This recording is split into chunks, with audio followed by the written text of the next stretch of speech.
I think that we've all had enough. Keeps you up at night, yeah.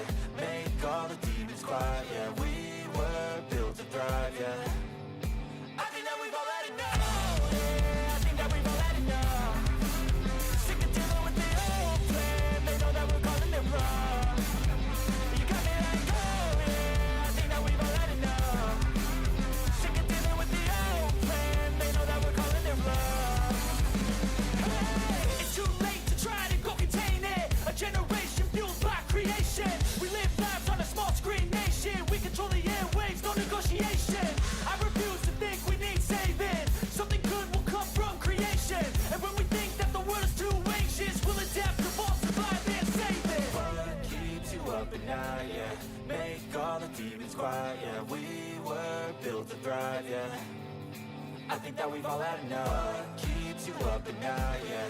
Make all the demons quiet, yeah. We were built to thrive, yeah. I think that we've all had enough. Yeah, I think that we've all had enough. Sick of dealing with the old plan. They know that we're calling it wrong. You got me like, oh yeah, I think that we've all had enough. Sick of dealing with the old plan. They know that we're calling it wrong. Hey, oh yeah, I think that we've all had enough. Sick of dealing with the old plan. They know that we're calling it wrong. You got me like, oh yeah, I think that we've all had enough. Sick of dealing with the old plan. They know that we're calling it wrong.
Thank you. So, why Springfield? I get asked that a lot, and I choose to live here because Springfield is a place that I can enjoy the life I want. I love the outdoors.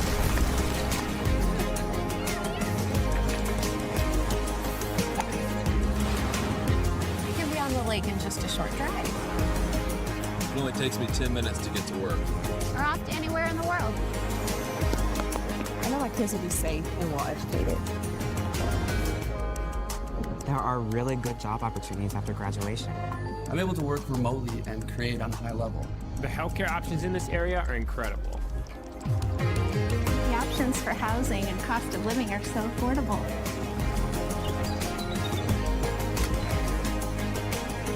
We have room to create. I love to experience the excitement of sports.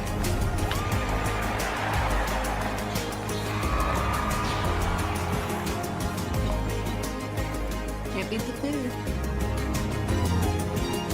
Or the drinks.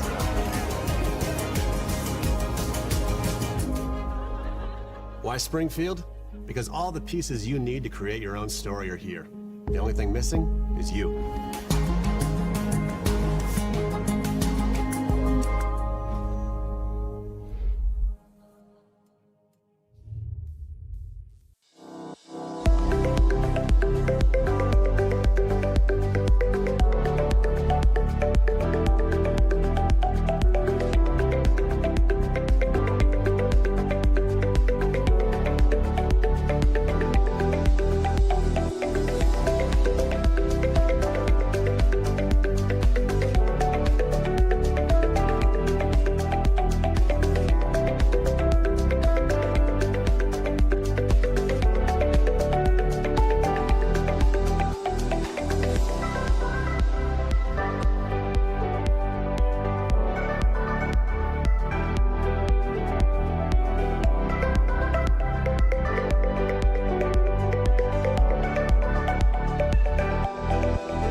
are many great veterans organizations that help our wounded warriors. It's invisible wounds that go unrecognized, leading to addiction, brokenness, and often suicide.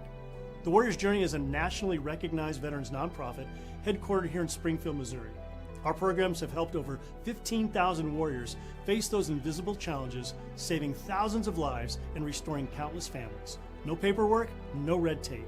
Learn more at twj.org or text us at 213-TWJ-HELP. Bye, honey. We love you. How do you become the person you're really meant to be?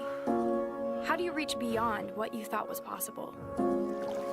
The answer isn't about the destination. It's in the journey.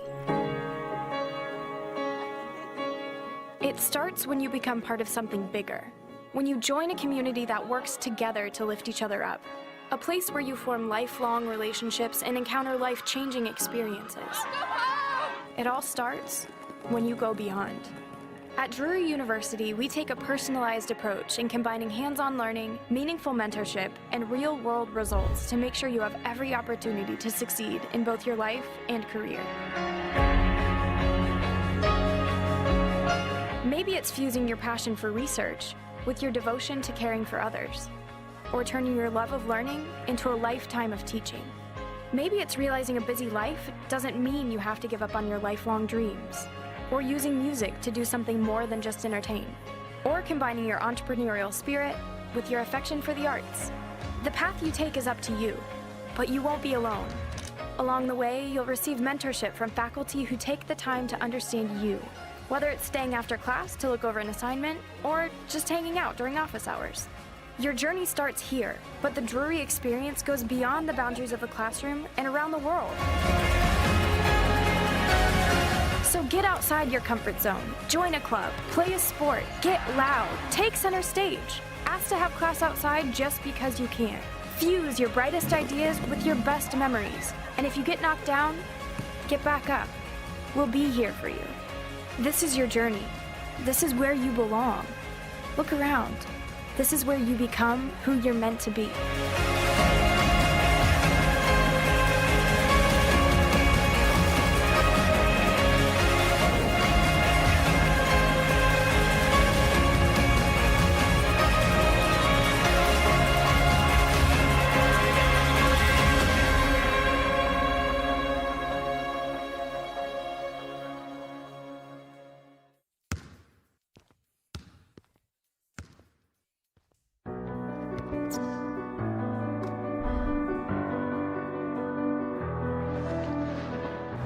Today will not be easy. But you did not choose the easy path. Easy is not who we are. We are Drury! You will be tested every minute that you are out there. And you will be better for it. We are Drury! There's no time for fear in this room. When I look in your eyes, I see focus. I see intensity. I see an unrelenting desire to be unstoppable. You have been waiting for this moment, and your moment is here. Who are we? We are Drury! Who are we? We are Drury! Who are we? We are!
Live from Brightspeed Ice Park, Stan Melton Ice Arena. It is game 2 of the history of the series between the Drury Panthers and the Missouri State Ice Bears. Hello everybody, Steve Casson along with Steve Granado as we are live at Brightspeed Ice Park from the Big Slice broadcast booth. And Steve, yesterday history was made. All right, we've got that over with. Now we're talking in game 2 here. But what does Missouri State have to do after having a 2-0 lead yesterday to surrendering the game 3-2 in a shootout that they, in the past 3 shootout games, have only shot and had 1 goal? Yeah, I think that's the most bizarre part. But this might sound a little pie in the sky, glass half full, but I think you got to come into this game if you're Missouri State thinking, you know what, we were only a couple of minutes and a couple of shifts away from winning yesterday. It was a bad bounce on Brady Govero that he let in and tie the game late in the 3rd period last night. And, if that hadn't happened, you probably walk away with a victory. So, look, you probably aren't super happy with how that 3rd period was going. Pretty much the ice was completely tilted in the Panthers' favor, but for around 40 minutes of this game, Missouri State stuck in there. So if you're the Panthers, you got to feel good about that 3rd period. You got to feel good, obviously, about the shootout and the victory. But I don't think this is a cakewalk by any stretch. You come into this series like the Panthers did, and maybe they thought, we'll walk right over these guys. I think we learned yesterday that's probably not going to be the case. So the biggest thing that you want to make sure that you do is you do not go into an extra period. Yes. Missouri State has gone into 8 extra periods this year. 5 of them have been overtime games. 3 have been shootouts. They have not won in shootouts all season. So again, that is the biggest key. And obviously the biggest key will be to start out quickly. Yes, obviously. We saw that in the 1st period yesterday. Missouri State grabbing the first goal a little bit later in that 1st period, but I thought they came out pretty well. The Panthers, I don't think at any point in last night's game were back on their heels, but they certainly weren't pushing the envelope like we anticipated them, especially in the first 2 periods. The 2nd period a little bit more. It was kind of a gradient, if you will. They kind of got a little bit more and a little bit more as the game went on and started taking more control, but there were certainly points of the game where Missouri State, a couple of shifts where they were in total control. Let's take a look at the WSR pregame report as we figure out what is going to happen between these 2 teams here today. And we'll look at what happened yesterday. We talked about it, a 3-2 win for Drury. Now Missouri State in the 1st and the 2nd period, they get a 2-0 lead, and quickly it's Lucas Ravenstein to get a power play goal. And then in the 3rd, it is Kosek getting his 1st of the season. No scoring in the 3rd for Missouri State, no overtime scoring, and just the shootout. And Malgarcha and Luke Aston getting the shootout winners for the Drury Panthers, and they beat Missouri State. They move on to 17-1 this season. Let's look at the top 5 for the Drury Panthers. Now, for the Panthers, it is KT Walters. He didn't have any points last night, so by that, he lost a 10-game point streak. Career-wise, 28 goals, 32 assists in 49 games. 2nd for the Panthers. That is Anmal Garcha. He also did not have any points last night, lost a 6-game point streak, and he has 22 goals career-wise for the Panthers, averaging 1.44 points per game this season. 3rd for Drury. That is Daniel Beaupre. Once again, no points for him in the past 2 games. Didn't get any last night. 4th time he was held pointless this season. Points in 5 of 7 games for him. 7 goals and 4 assists. Career-wise, 22 goals this season. 4th for the Drury Panthers. That is Luke Aston. Now, again, no points in the last 2 games for him, so now we look at the top 4 players that have not scored thus far, especially in yesterday's game.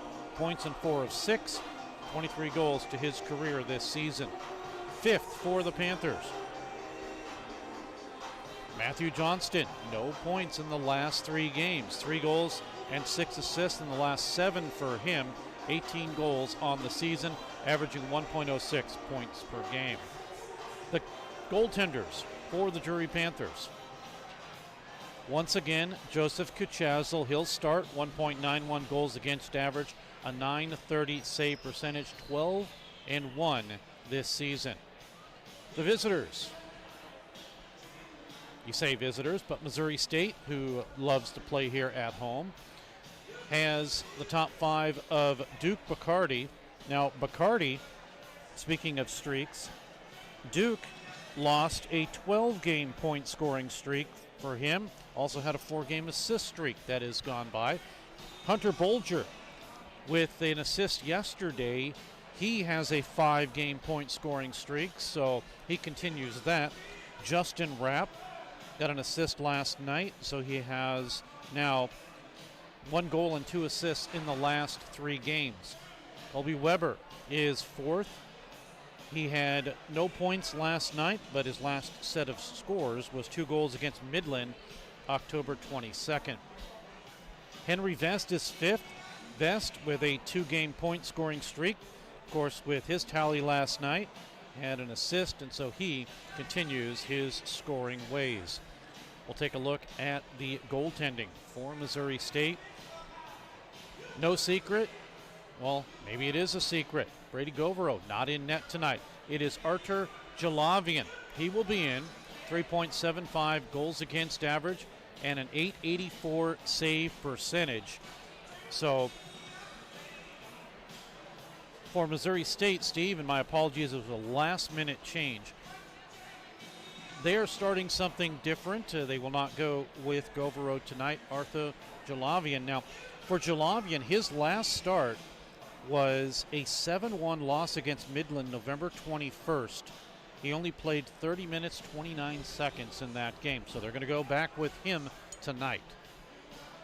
That makes sense, right? Brady Govero last night facing 41 shots, making 39 saves, and, you know, that last one that ended up getting through on him, you know, he wants back. But, you know, he played pretty well last night, and obviously you turn it on over to Jalavian, hoping to get a pretty similar performance. Let's take a look at the matchup between these two teams. Now, Missouri State leads, take that back. I'm used to seeing Missouri State on the left side. It is Drury that leads in every category. Of course, the record, the goals for, the goals against, the goals differential, the power play, which is now 25%, and the penalty kill at 88.4%. So everything leaning the Panthers' way. Of course, they are ranked number 5 in the ACHA 8th round polling, and Missouri State at 9-3-5. 2 overtime losses and 3 shootout losses here this year. So, Steve, again, as we have a couple of minutes before we get the on-ice festivities going, I had a chance to talk to head coach Jeremy Law and a little bit to the Panthers assistant coach Cliff Cook. They basically told me that for some reason, I know this is their words because it's their team, some reason they did not start out the way that they wanted to start out in period number 1.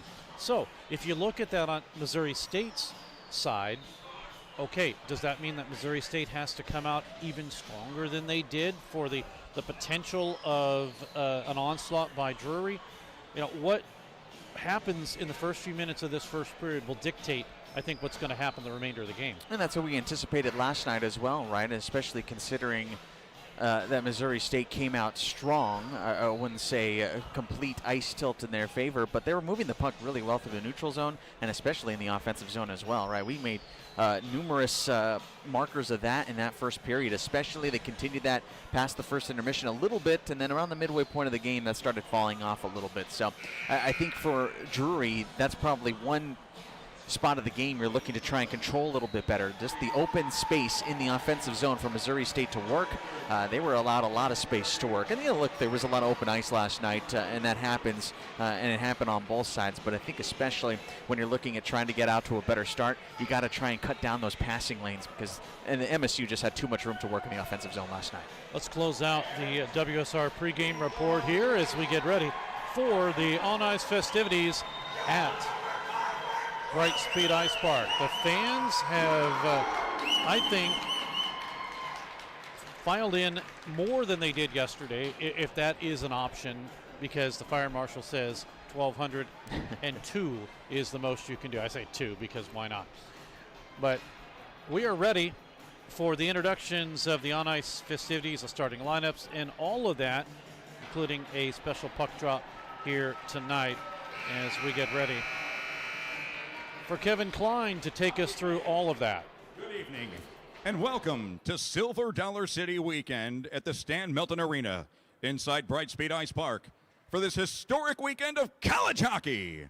This regular season ACHA Division I hockey matchup features the visitors from Missouri State University and your Drury University Panthers! Your official scorekeeper and clock operator is Ryan Robb. Tonight's officials, referees Mark Marzola and Dan O'Very. Linesmen David Hill and Matt Wells. Penalty box official Danny McIntyre. The broadcast team for Web Sports Radio is Steve Casson and Scott Lutsky. And our music director is the Baroness of Boogie, Jaden Robb. Now, for tonight's starting lineups. First, for the visitors from Missouri State. At left wing, number 21, Justin Rapp. Right wing, number 91, Hunter Bulger. Center, number 34, Duke Bacardi. Left defense, number 12, Joey Bacardi. Right defense, number 5, Derek Cagle. Goal, number 50, Artur Gillivan. Missouri State's head coach is Thomas Winkler. General manager and assistant coach Ryan Armstrong, and the trainer is Brian Wilson.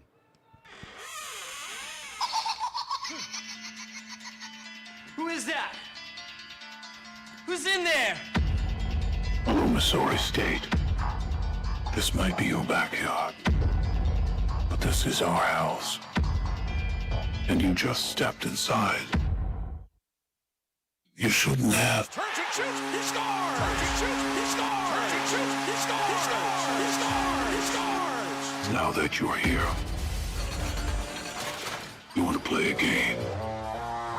And now, Panthers fans, get loud as we meet the starting six for your fifth-ranked Drury University Panthers. At left wing, a sophomore from Sherwood Park, Alberta, Canada, number 88, Amo Garcha. At right wing, a sophomore from Salmon Arm, British Columbia, Canada, number 29, Matthew Johnston. At center, a sophomore from North Vancouver, British Columbia, Canada, number 8, Daniel Beaupre. At left defense, a freshman from Lethbridge, Alberta, Canada, number 44, GSP Grady Sterling Connick. At right defense, a sophomore from St. Albert, Alberta, Canada, number 22, Lucas Sadonik. And in goal, a sophomore from Mission, British Columbia, Canada, number 30, Joe Kuchaslow. The Panthers are led by head coach Jeremy Law, assistant coach Cliff Cook. The Panthers strength coach is Corey Roy, trainer Ed Soto Ramirez. The Panthers are joined tonight by 9-year-old Matthew Sheeran, a 4th grade student at Westside Christian Academy in Waynesville, and a participant in the Junior Bears program. Ladies and gentlemen, we ask you to continue standing if you're able. And gentlemen, remove your caps as we honor America with the playing of our national anthem.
At this time, we ask both team captains to make their way to center ice for tonight's ceremonial puck drop.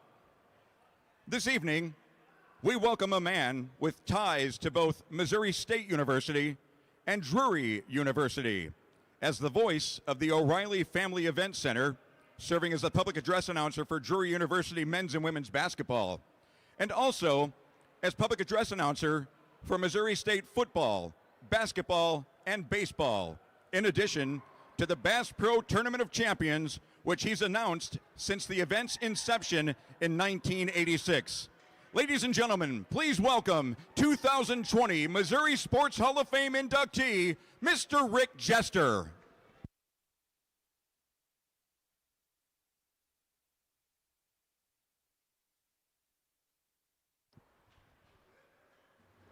Thank you very much for being here, Rick, and congratulations on a massively successful career and for representing both of these fine universities. I can tell you right now, Rick has the best baritone voice you ever want to hear. It is phenomenal. Makes me want to smoke to get that. I think there may be some downsides to that, Steve. I don't know if it's just all gravy on that one. I agree on that. Well, one thing that we'll agree on is hopefully this will be a different game. If you're a Missouri State fan, of course you want that to be a victory. If you're a Drury Panther fan, you just want business as usual and let the W's fall as they may. Well, we'll see what happens here in period number one. First shot and a save as Kuchaslo has to make an initial save. We're not even 9 seconds into this game. Oh, we talked about it a lot in the latter stages of last night, but a big part of the game, late in the game, in that third period especially, the face-off circle. My goodness, was it as lopsided as I think I've ever seen on this ice. Drury ran away in the most literal sense on the face-off dot. So obviously MSU trying to correct those omens. Panthers win it again. The shot actually hit Kuchaslo. He had to deflect it away. Puck is kicked out to center. The Ice Bears will have possession. They send it in on a laid off side. Joey Bacardi does. And we dance around center ice. Brought back into the Panthers zone. Panthers with it. They bring it across the line. Here's Daniel Beaupre looking for a shot through. Nobody behind to pick it up. Neither was Matthew Johnston. Now to Anmol Garchuk. He and Johnston play catch there, checked by Joey Bacardi of Missouri State. Puck taken away by a quadruple set of Bears, and we come the other way. Across the line for Rapp. He looks for some help. The Ice Bears do keep it on side. Tic-tac-toe to Vest. Now out in front. Working it around behind the net is Vest. Ice Bears still with possession. Intercepted by the Panthers, and they'll have it. Beaupre lost the puck, and Missouri State will send it back the other way. Coming in, Weber in front, right on the doorstep. The net gets dislodged. The puck was laying there, and Missouri State could not put it home. Yeah, golden opportunity that time, and it starts with the takeaway from Sam Frederick. First chance of the game for either side of the ice. And Kobe Weber was sitting right there. You mentioned, Steve, that puck was sitting pretty, and it looked like Kuchaslo had caught an edge and slipped out, butterfly, and left a wide open net, but a little whistle helps him out. Ice Bears again try to win the draw, but it's taken by Russell Kozik. Got his first goal with Drury yesterday. Now big hit at center. As the Ice Bears now gain possession, it was Francis Young-Menard who couldn't hold on to the puck. 18:18 to go in the period. Luke Aston taken by Weber, had it for a moment. Panthers will grab. Ice Bears in the middle of a change. Here comes Aston. He gives it off to Walters, who gets the check, but it's swept out by the Ice Bears' Cameron Reel, and all the way down. Reel will chase, but we have an icing call. 17:56 to go with the icing. It'll bring it back in the Missouri State end. So, Steve, the Ice Bears have come out strong, much like they did yesterday. But here's the key. there's really been no offensive pressure by Drury yet. Generally, with a goaltender that hasn't seen a shot, that's your best chance. Of course. We'll see what the Panthers can do right now. Aston will have it. Again, no shots on for Drury. Here's the first one, they score! Levi Brewer got the shot. I don't know if it was tipped. It may not have been. And Brewer gets the goal. And I don't want to foreshadow, Steve, but the first shot, the first goal, and Drury gets it. It's 1-0 Panthers. Well, it starts with the face-off win, right, Steve? We just mentioned that. Shot coming from the right point. I don't know if it was a tip. Bare minimum, KT Walters did a nice job screening on Jalavian. That was a problem yesterday for the Panthers. They were getting a lot of shots, obviously over 40. Goal! His 4th of the season, scored by number 4, Levi Brewer! Assisted on the play by number 18, Luke Aston! Time of the goal, 2:13. Brewer, 4th of the season from Aston at 2:13. And of course, as I was talking about the traffic in front of the net, that was not something that we saw a lot of in yesterday's game from the Panthers. They were taking some point shots. They were trying to get in close, but they weren't necessarily plugging up the middle of the ice like they did right there. Nice job again by KT Walters. They ultimately decide he did not get a touch on that puck. Icing with 17:30 to go in the period. And, Steve, I just sensed it right there. It's been all Missouri State, and all of a sudden, you haven't even put a shot on net. You do, and it's a goal. He also kind of left KT Walters unchecked there. He was by himself in front of Jalavian, so no one trying to push him away. Puck behind the net. Taken by the Panthers. Davidson is there. Working it is Wirtz, but it's flipped out to center ice. Right back in on the laid off side. The Panthers will line change. Missouri State does that too, but it's possession for the Ice Bears with Landon Booth. Booth was one of the shootout shooters yesterday. He did not score, nor did any of them. Here come the Ice Bears as it's broken away from Summers. Over to the far side. Missouri State will complete a line change, and it's the Ice Bears' Tommy Levine into the zone now as the puck pinballs to St. Clair. He gets upended. Play continues out to center ice. First goal of the game goes to Levi Brewer, his 4th of the season. The Panthers have a 1-0 lead. Puck behind the net. Battle for it there. Brian Wood trying to kick it out to center. He does get some help. And it's out now to Summers.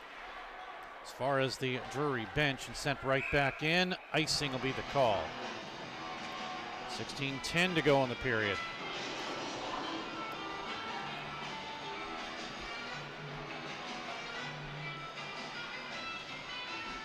Well, at this point, fans have not even settled in yet, and it's already a 1-0 game.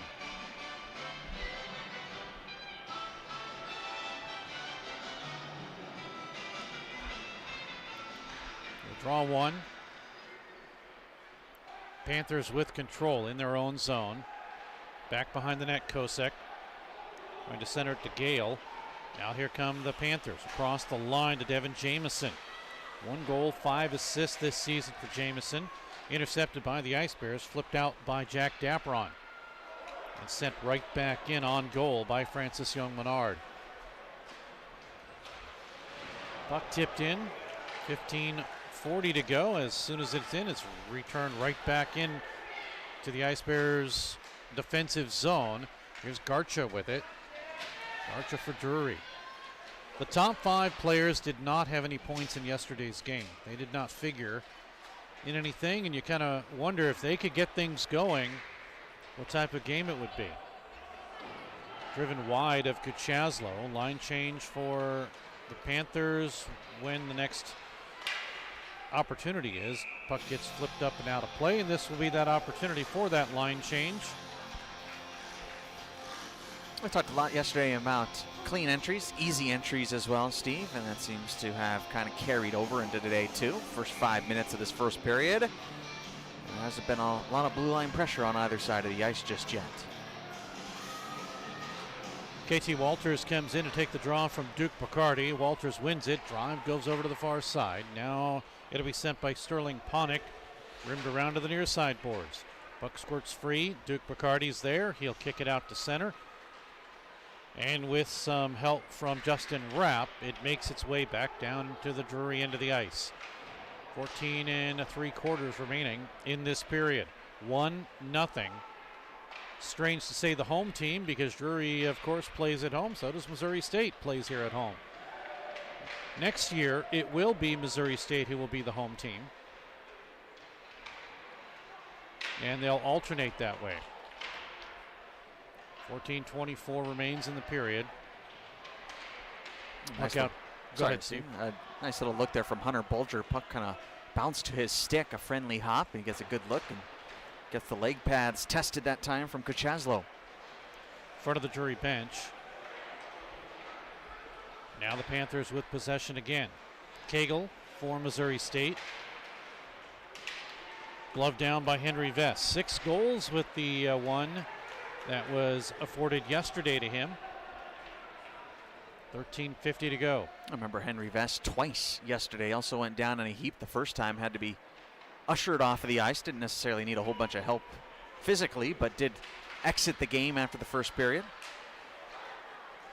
And then he came back only to get hurt again. Yep, in that second. Here come the Ice Bears with Anderson across the line. Drive in, blockered away by Kuchaslo. Talked to his dad earlier, and he said that he will play a 5th year, so the Ice Bears will see Anderson again. A whole line of Andersons, which for folks that are Missouri State fans, there was Brennan Anderson, and it's 10 years of Andersons that have played for Missouri State. 10 seasons, I guess you could call it. Here come the Panthers, though. And a drop back pass to O'Rourke, who sends it wide, and the puck gets deflected out. Eventually, Drury can start claiming that when they become a team that's been around for a while. They are only in their infancy, just 2 years in Division II. Last year, of course, they made it to Nationals, and they were 1 game away from going to the Final Four until they met the likes of Minot State.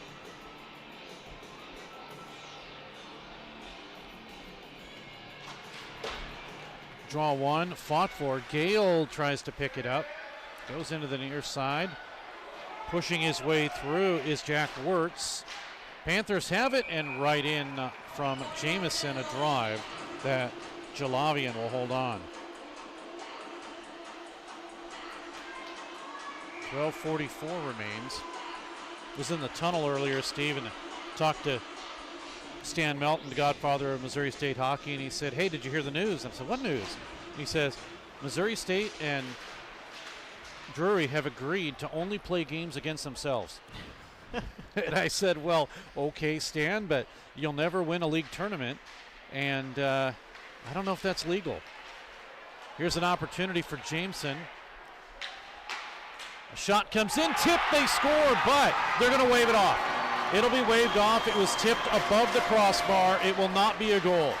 Can you believe this, Steve? That's 2 games in a row that the Panthers have had a goal waved off. Yesterday, they said it was knocked in by a glove, which it most certainly was, on a puck in the air. This time, it's batted down, and they'll say no goal. They'll say, yeah, the touch that time came from Johnston, and it's too high over the crossbar. That's a high stick, no goal. Initially looked at the official, Mark Marzola had immediately waved it off. Now you got to give it to our officiating crew here over the last 2 days. They were right on top of that goal yesterday that they waved off. They were right on top of this one too. So still a 1-0 game. Puck sent all the way down. This should be an icing, but they're going to say no. That was the Ice Bears that sent it down. Meanwhile, brought in by Gale, a shot sails high by St. Clair. He'll pick it up, send it to the middle. Intercepted, the Ice Bears will have it. A touch pass goes from Greco and sent to Dapron, who will bring it in. And a stoppage with 11:56 to go in the period. Still a 1-0 lead for Brewer, his fourth. Aston with the assist at 2:13. First shot of the game is a goal for the Drury Panthers. And here they didn't wait until the last, literally, well, there wasn't any time on the clock, but, you know, how many times have you said that a team has never led in regulation? Yeah. And they end up winning in the extra time, which in this case, a shootout is no extra time. Big hit against the glass, and Mulgarcha stood up by Bacardi. Puck up the middle, and just missing is Beaupre. It's Johnston. Sent it up to Beaupre, who got it wide to the left. Kicked out to center. Taken by Sadownik, and he'll drive it in. Speaking of Sadownik, he'll be our second period intermission guest. First period will be Joe Davidson. Puck rimmed all the way around and brought out to center. Drury will have to reset. 10:55 to go in the period. Missouri State with a line change. Here comes Truchon. He's hauled down. Penalty coming up. Play continues. The goaltender comes out. Whistle stops everything. And it'll be a power play for Drury. They are 25.3%, 23 for 91. As getting called will be Duke Bacardi. Bacardi on a hold this time, was reaching around and pulled down Jackson Truchon right in front of our official, and that's a pretty easy one to call. First power play chance of the night here for the Panthers. Number 34, Duke Bacardi, 2-minute minor for holding. Time of the penalty, 9:17. Bacardi, 2-minute. So that's the call as the Panthers have possession of the puck. Aston to work the way around back behind the net. It'll go to Horiachka on power play one. Drive comes in from Lucas Ravenstein, who has kind of been all over the ice here, not only yesterday but today. And Jalavian will hold on. 1:36 remaining. A couple of strong power plays last night for the Panthers. The last two, however, were rather quiet. In the first two power plays, they took 8 shots combined. Levine couldn't clear. Up the middle, Sadownik. Now right out in front. Jalavian fights it off and makes the save on Devin Jameson. Left side. Now up top again. Jalavian makes the save on Sadownik's drive through traffic. Puck into the corner. So far Jalavian fighting things off, but there's a lot of traffic in front of him as the puck is cleared down by Rapp. That's a big body, and Tyson Horiachka planting in front, getting that net front presence, going toe-to-toe with Tommy Levine in that shift. Horiachka across the line. Looking for an attempted tip by Garcha. Doesn't happen. Up top again. Garcha, right side. Good deflection by Reel, and it's cleared out to center ice for Sterling Ponick to grab. Grady Sterling Ponick, 2 goals, 13 assists this season. Does have a power play goal. Johnston. Back behind the net to Beaupre. He's checked by Derek Cagle of Missouri State. Cagle to intercept and send it behind the net where Johnston will wait for it for the Panthers. Walters up top. Sterling Ponick as he sends it over to Johnston. It's cleared as it rims around the board. Power play is expired. We're back to 5-on-5. We get a whistle. 4 shots on goal that time. A strong power play, but nothing to show for it. I guess they're going to call offside the call. 8:40 to go in the period. Shots 8-5. They favor Missouri. No, they favor Drury 8-5. Back to even strength.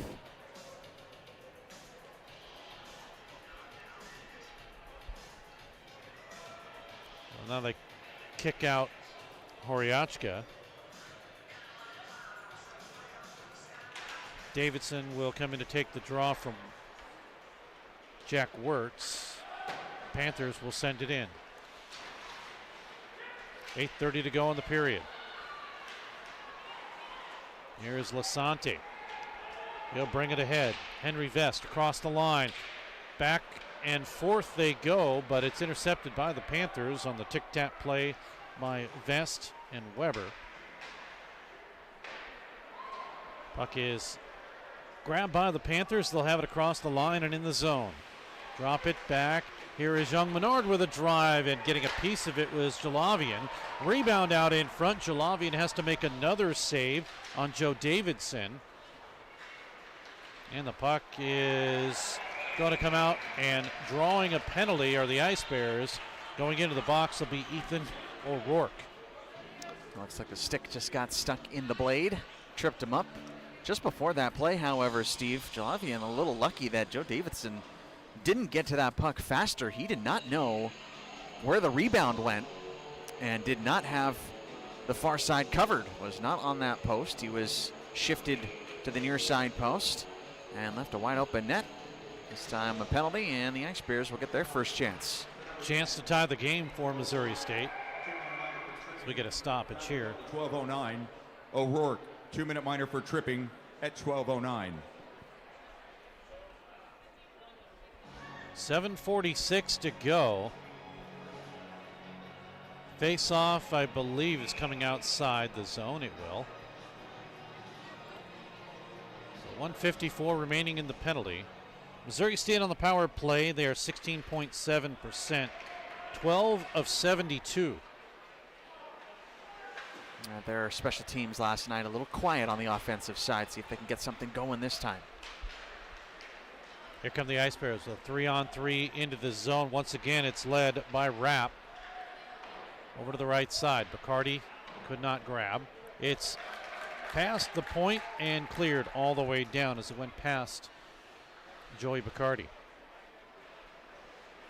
Hunter Bolger now with it. Bolger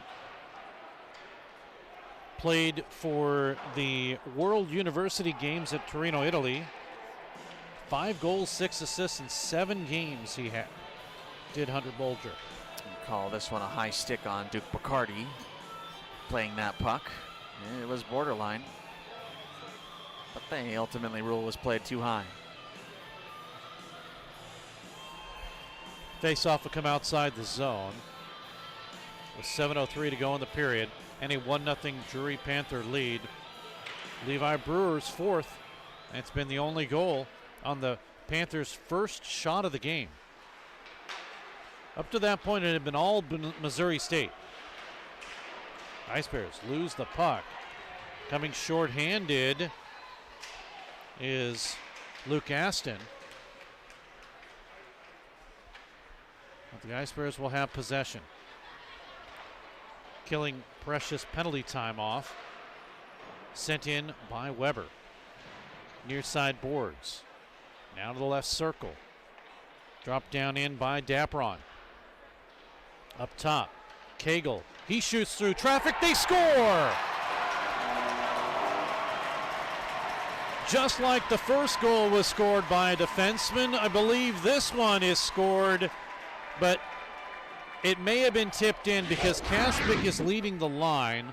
So let's see. Yeah, I think Kaspick gets a piece of this one. The shot initially came up top from Cagle. He sidesteps to his right, sees the lane, and looks like Kaspick does redirect that one right between the body and the right arm to tie this game up. So Mason Kaspick will get his second goal of the season. And it's a 1-1 game. Goal, a power play goal, scored by number 79, Mason Kaspick, assisted by number 5, Derek Cagle, and number 19, Jack Dapron. Time of the power play goal, 13:39. Kaspick from Cagle and Dapron at 13:39. So a 1-1 contest. In a similar play from up top, the difference is this one was tipped. The first one by Brewer was not.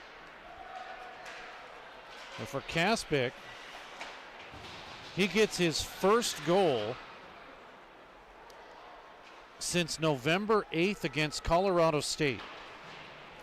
Let alone a power play goal. And that is his first power play goal of the year. Puck is flipped by Garcha, and it stays in play. 1-1 game here with 5:16 to go in the period. Somebody either broke a stick or lost a stick. The official's carrying it right now. Puck sent in all the way down, and do we get an icing? We do. So it's interesting. You have the referee carrying a stick.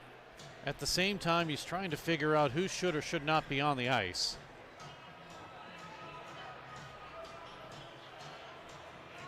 He's still trying to figure that one out.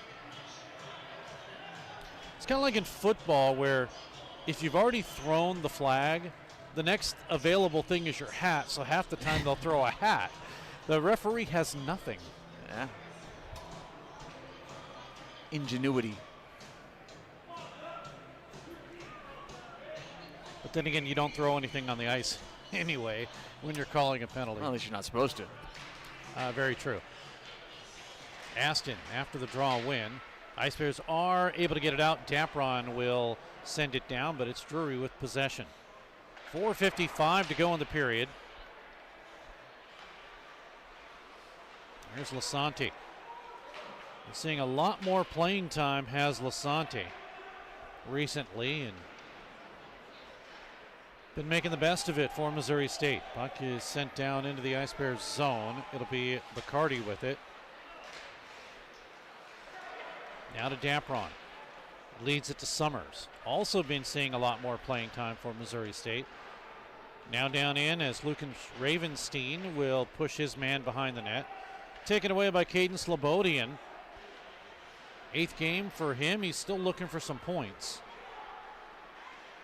Now across the line, offside is coming in too soon for Missouri State was Max Greco.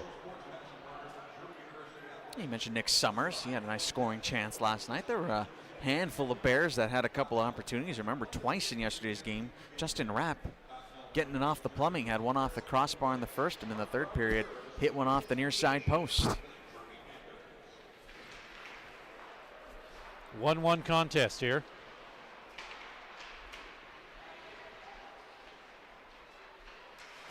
Becoming another tight one like we thought it would be. Oh, here's going to be a lead pass coming in for Rapp. He shoots, and it's poked away. Good play by Kuchaslo as Rapp beat everybody on that pass. 3:48 to go in a 1-1 game. Panthers with possession. They'll bring it out. Across the line, it'll go to O'Rourke, but he does not get a shot off right out in front. There is a drive by Davidson. Saved Jalavian. Rebound, hand pass. And Jalavian had no idea where that puck was. He completely lost sight of it. He was looking over both shoulders. A break for the Ice Bears. And of course, even if you hear the fans saying, it's up, it's up, it's up, it's above you, not going to listen to the fans. I heard a couple of yelling that it's up. Face off outside. 1-1. Look at a kick McCarty out. He didn't do it. He didn't do anything. I think that's his argument too. What did I do? Didn't matter. Still won the draw, which I guess she'll take. Although winning the draw and gaining possession did not materialize for Missouri State. Although they're putting some pressure on right now. 3:18 to go in the period. Anderson is there. Cannot gain full possession. Jamison will steal for Drury behind the net. Over to Gale. Work it up top, but the Ice Bears steal. Here comes Bolger, has it one-handed through. Over to Rapp, drive in, and a save as it's Kuchaslo to steer it into the corner. Now Gale across the line. He'll work it in to the left side to St. Clair. 2:45 to go in the period. Puck behind the net. Battling for it is Levine for Missouri State. Dug out, and a drive by St. Clair blocked.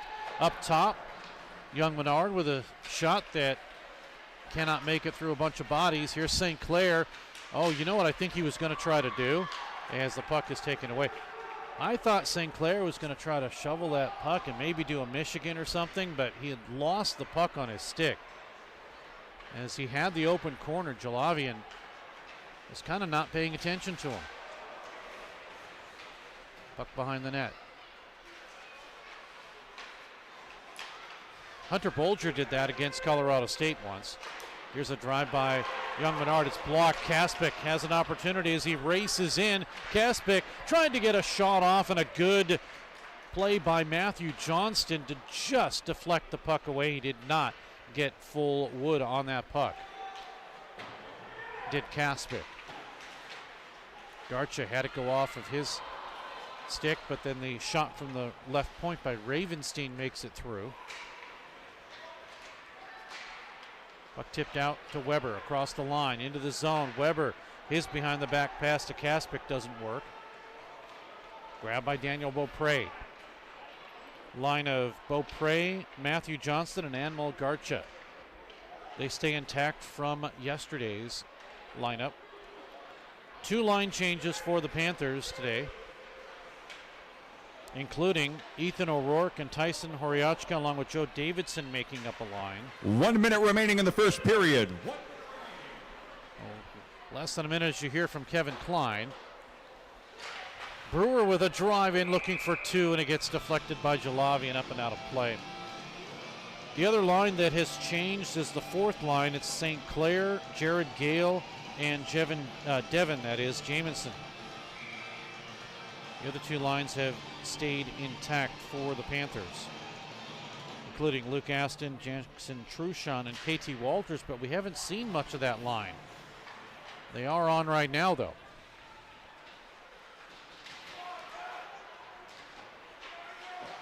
Puck down in low. Walters with it. Found out why KT is KT. It's because his real name is Kevin. His dad's name is Kevin. And Kevin wants to say hi to Linnell and Brooklyn, who are watching. Icing will be called here. So his dad is in the booth right next to us, or the balcony area right next to us. What's the T stand for, Steve? I don't know. Thomas, maybe? I'll have to ask him. Well, the way you said it, I thought you knew. Well, I could have acted like I did. And the only one that would have known that it was wrong is you. I called you out. I would have gotten away with it, too. Absolutely. 12, make that 9 to go as the clock continues to roll here.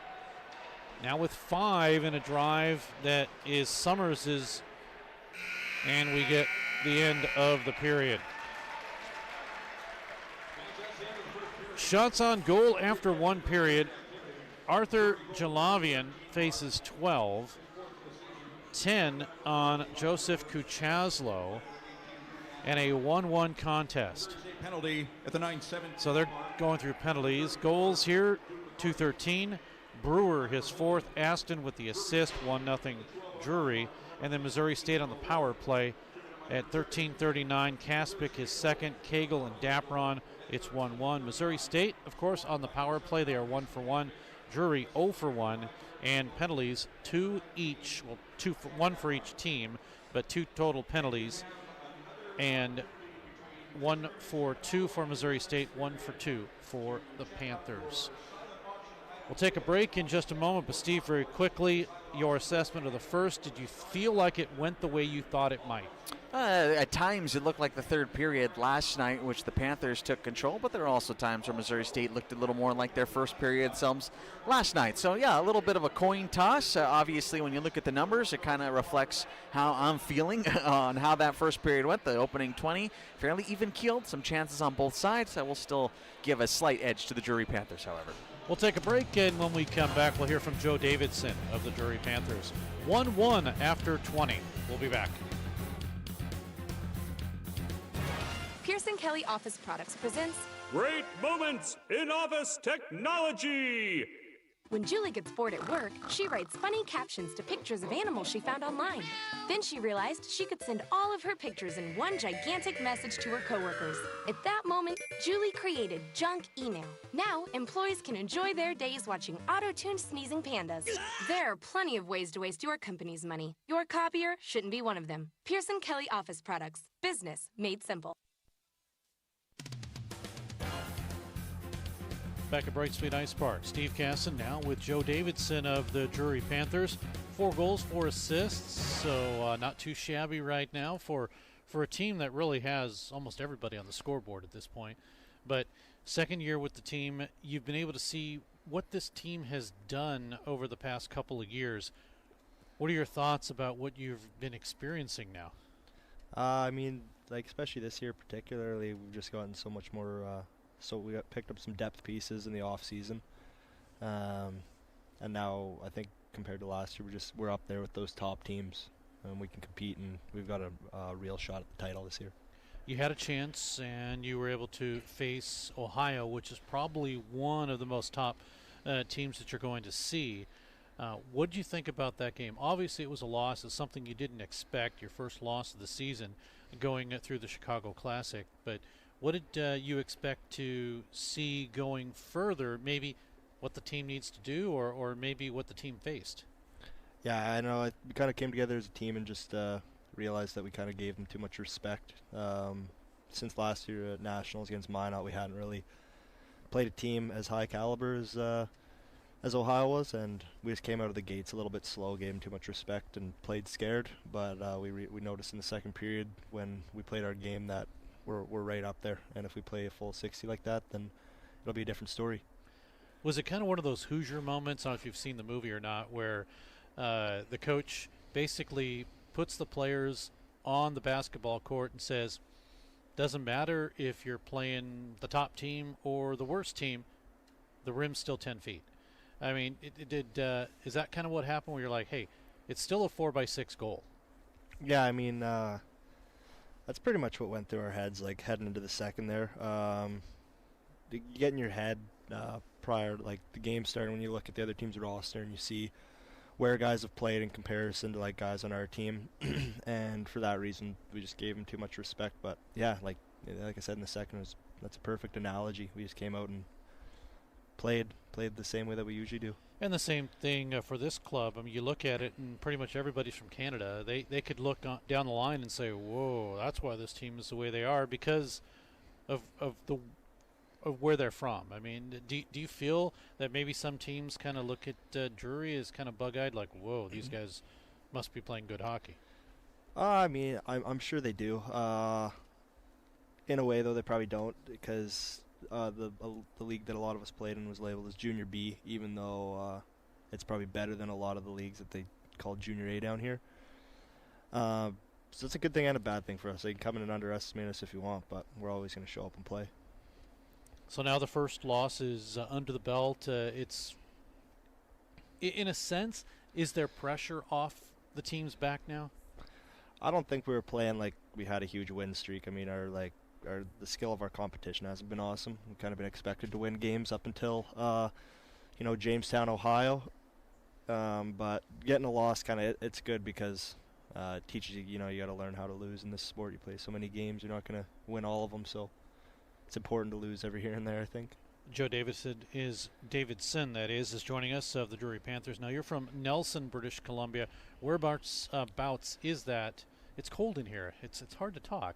Whereabouts is that from Vancouver? We're about 8 hours east from Vancouver. Super mountainous, but yeah, pretty close to Vancouver. So more close to Alberta? Or is that the next province over? Yeah, Alberta's the next over. We're definitely closer to the Alberta border than we are to Vancouver. But the next big major city would be Calgary, and it's almost the exact same distance as Nelson to Vancouver. So what was it like growing up there?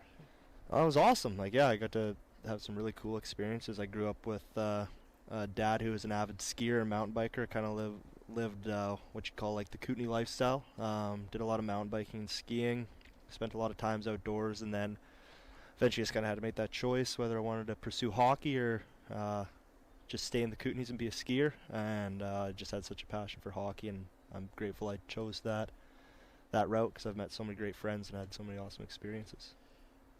Is there that much of a choice? Meaning, because in Canada, hockey's it. But then, of course, like you said, you do have skiing and you do have some other mountainous activities. But is there that much of a decision that has to be made? And what I mean by that is, Is hockey the sport there, or is some of the mountain sports there? If you had to put a percentage on it, what would it be? I mean, like, the talent that comes out of cities like Trail, which is only 45 minutes down the road, they breed excellent hockey players there. Same with Nelson as well. I've got a couple great buddies playing Division One in New York and at Bemidji. But I would say you kind of know. It's never really a choice. You always kind of have that feeling, and you just choose the hockey route or the skiing route in a way. Joe Davidson is joining us of the Drury Panthers. Now, at what age were you on the ice? I don't know. If my mom's listening right now, she knows when it was. I want to say around like 2 or 3, maybe 4. And my parents forgot to sharpen my skate blades, and they thought there was something wrong with me because I couldn't skate. And I just had completely dull blades. Well, first of all, that's a good age. You should have been 6 months, but, you know, hey, whatever. Yeah, That'll exactly. work. But, yeah, you know, it's funny because I did that too. That's one of the first reasons why I avoided skating for a while. I couldn't believe why I was falling. And sure enough, it was store-bought, not sharpened yet. Yeah, it happens. They trick you there. Exactly. And then, of course, now, were your first skates, do you remember, were they custom or were they just the rental skates? I mean, they probably brought them from Canadian Tire or something. I don't know, too young to remember where exactly they're from, but I don't think they were rented, no. Isn't that funny? We're just talking about that, too. That's one of the best, Canadian Tire. What's that? Canadian Tire is definitely one of the best. Oh, yeah, it's awesome. That being said, so, of course, is Tim Hortons. Exactly. You can never go wrong with Tim Hortons. What is one of the staple foods in Canada that you had growing up that is not here in the United States? I'm sure everyone would say poutine. I don't know. Just being down here, I miss my mom's cooking a lot. Kind of feels like the food's maybe a little bit more pure up there, a little bit less processed. I would not argue with you on that. Yeah, but other than that, I mean, there's nothing I really miss. Everything that I have there, I can pretty much have here, which is nice. So, what is your go-to food? My go-to food, I like to have like a steak once a week. But other than the steak, I don't know. I'm not very picky at all. Like my roommate Levi Brewer, he won't eat anything. One of the things that players do is they do have a go-to meal. And a lot of them say pasta. I've heard other things from other people, but what is yours? I like to get like a protein, like some chicken in there or something. Rice is never bad. Pasta's never bad. But I'm honestly never too picky. Sometimes I go to Chipotle and get a bowl there. Now, yesterday you guys ended up skating on a little tiny rink in an outdoor rink in a parking lot. Have you had the chance to actually play a game, let's say in Canada or wherever, on an outdoor rink? One time when I was younger in Spokane, they had an outdoor rink there.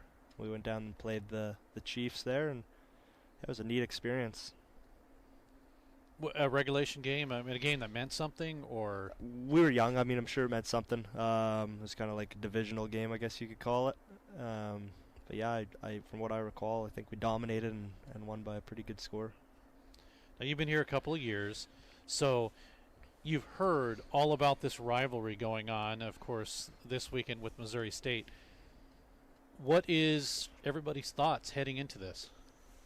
Show up and play our game. I don't know, bounce back from that Ohio loss. Regardless of what the rankings say, it's going to be a tight game just because of the atmosphere and the anticipation for it. I think we're ready for it, though. But yeah, obviously we're just playing for the city of Springfield here. It's going to be fun. There you go. Who is your favorite NHL player?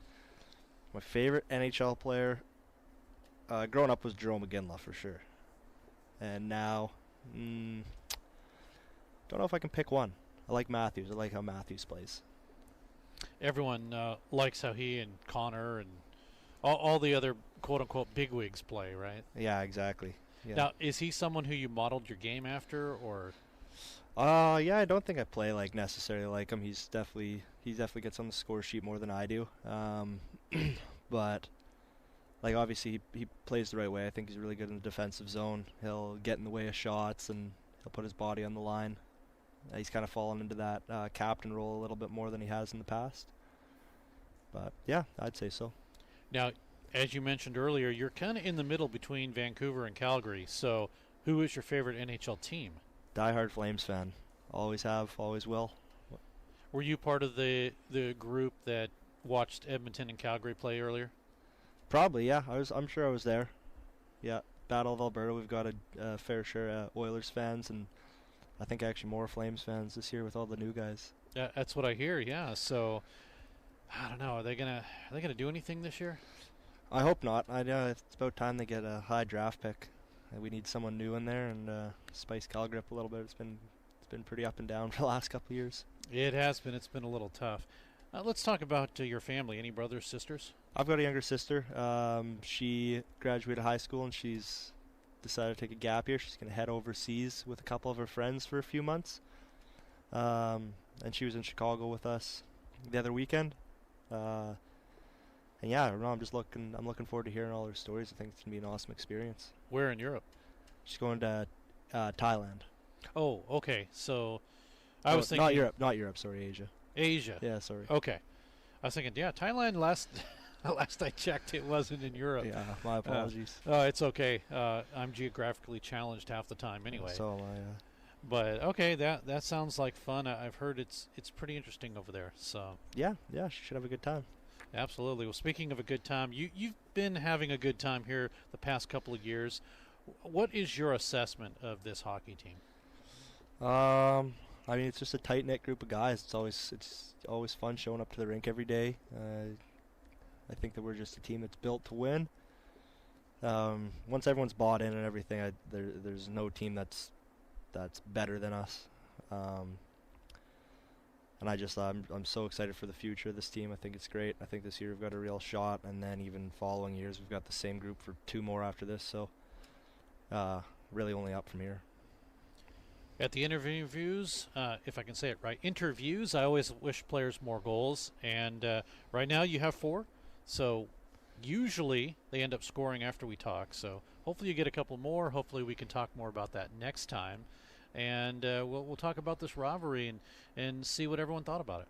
Awesome. Thank you. All right. That's Joe Davidson of the Drury Panthers. We'll take a break and be back. More hockey coming up.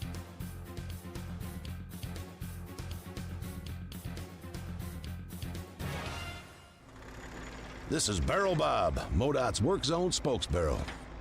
You'll be seeing more of me as the weather warms up. Crews will be working on our roads. That means lanes will be closed for construction and maintenance work on our highways. As you approach a work zone, please don't drive distracted. You need to pay attention. I want you and my friends working on the roads to all get home safely. Remember, buckle up and put down your phone. A message from the Missouri Department of Transportation. Tri-Lakes Marine has upped its game. Not only is Tri-Lakes Marine the largest Yamaha outboard dealer in the state with G3 aluminum fishing boats and a full lineup of Suncatcher pontoon boats, Tri-Lakes is now the area's newest and largest Bennington dealer. Bennington pontoons are the pinnacle of luxury pontoon boats, and Tri-Lakes Marine has several models in stock. If you're ready to up your game on the lake, stop by Tri-Lakes Marine today on your way to Table Rock, just 15 minutes south of Nixa on Highway 160, your full-service boat and motor dealer. Pearson Kelly Office Products presents Great Moments in Office Technology! When Julie gets bored at work, she writes funny captions to pictures of animals she found online. Then she realized she could send all of her pictures in one gigantic message to her coworkers. At that moment, Julie created Junk Email. Now, employees can enjoy their days watching auto-tuned sneezing pandas. There are plenty of ways to waste your company's money. Your copier shouldn't be one of them. Pearson Kelly Office Products. Business made simple.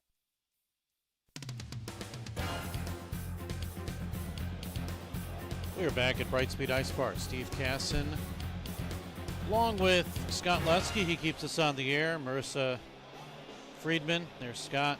Yes, 2 hours away.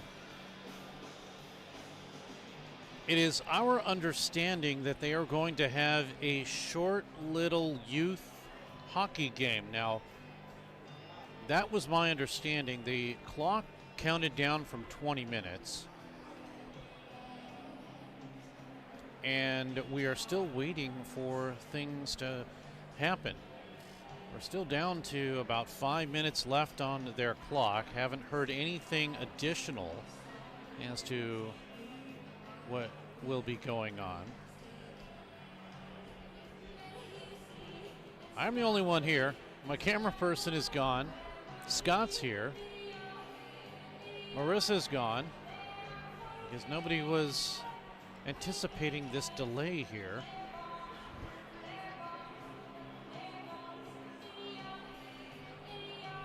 Oh, Abby's here. Sorry. Oh, no, you're fine. I don't know if you heard it, but there's supposed to be a little kids exhibition hockey game is what I thought. Oh, no, I did not hear that. I heard them talking, but I couldn't understand what they were saying. Okay. So I assume that's what's happening, but maybe not because I thought they'd be out already. So we're just waiting on that. Maybe it's coming up right now. Do you see anybody walking out the ice? Yes. Think so? Oh, they're throwing out the small, tiny little nets. I think. Maybe not. Something's going on.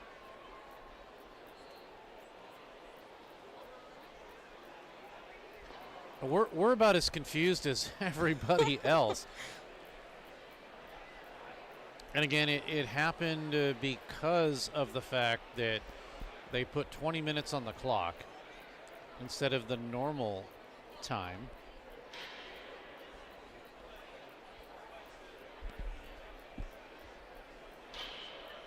Oh, So- this wasn't planned out? I assume not. Oh.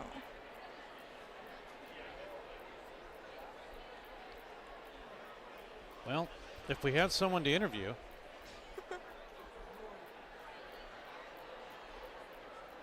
Could probably throw KT's dad up, talk to him. Steve, in case you're wondering what's going on, apparently they were supposed to have a youth kids hockey game is what I thought they announced, and we got back on the air early and there's nothing. So what you're saying is I came back a little bit too late. How successful this is going to be. We have a Gen X teaching a millennial. Bear with us. Well, we're learning things here, Steve. Yeah, so something is going on. Okay. I don't know Just what not a it hockey is. game, apparently. is what we're Apparently learning. not. Well, that's No. okay. We can riff. We've filled time before in our lives, Steve. I think we can talk a little bit about this second period and try and figure out Okay. All right. a little bit better than that as well. But Steve, thoughts on the second period as we head in there? We can kind of preview it a little bit. I think right now there is no benefit per se in that we're still at where we started the game. We're tied. Thank goodness. Thanks to Richard from Brightspeed Ice Park. We will definitely have our figure skating exhibition coming up between the second and third period. Oh, now you know. Okay. So we still will get it. We're still going to get it, apparently. but not right now. So getting back to everything that's going on, I still think that right now, because we're tied 1-1, it's benefiting both teams, but you still have to look at the way that Missouri State responded, and you also have to look at the way that Drury has played a different hockey game than yesterday. So in my assessment, I feel like it's a wash, at least for that first period. Second period will determine, again, good catch there. Second period will determine, again, what either team is going to do, again, starting early on in this period. Yeah, I think the Panthers are probably looking to their top lines going, where have you guys been for the last four periods?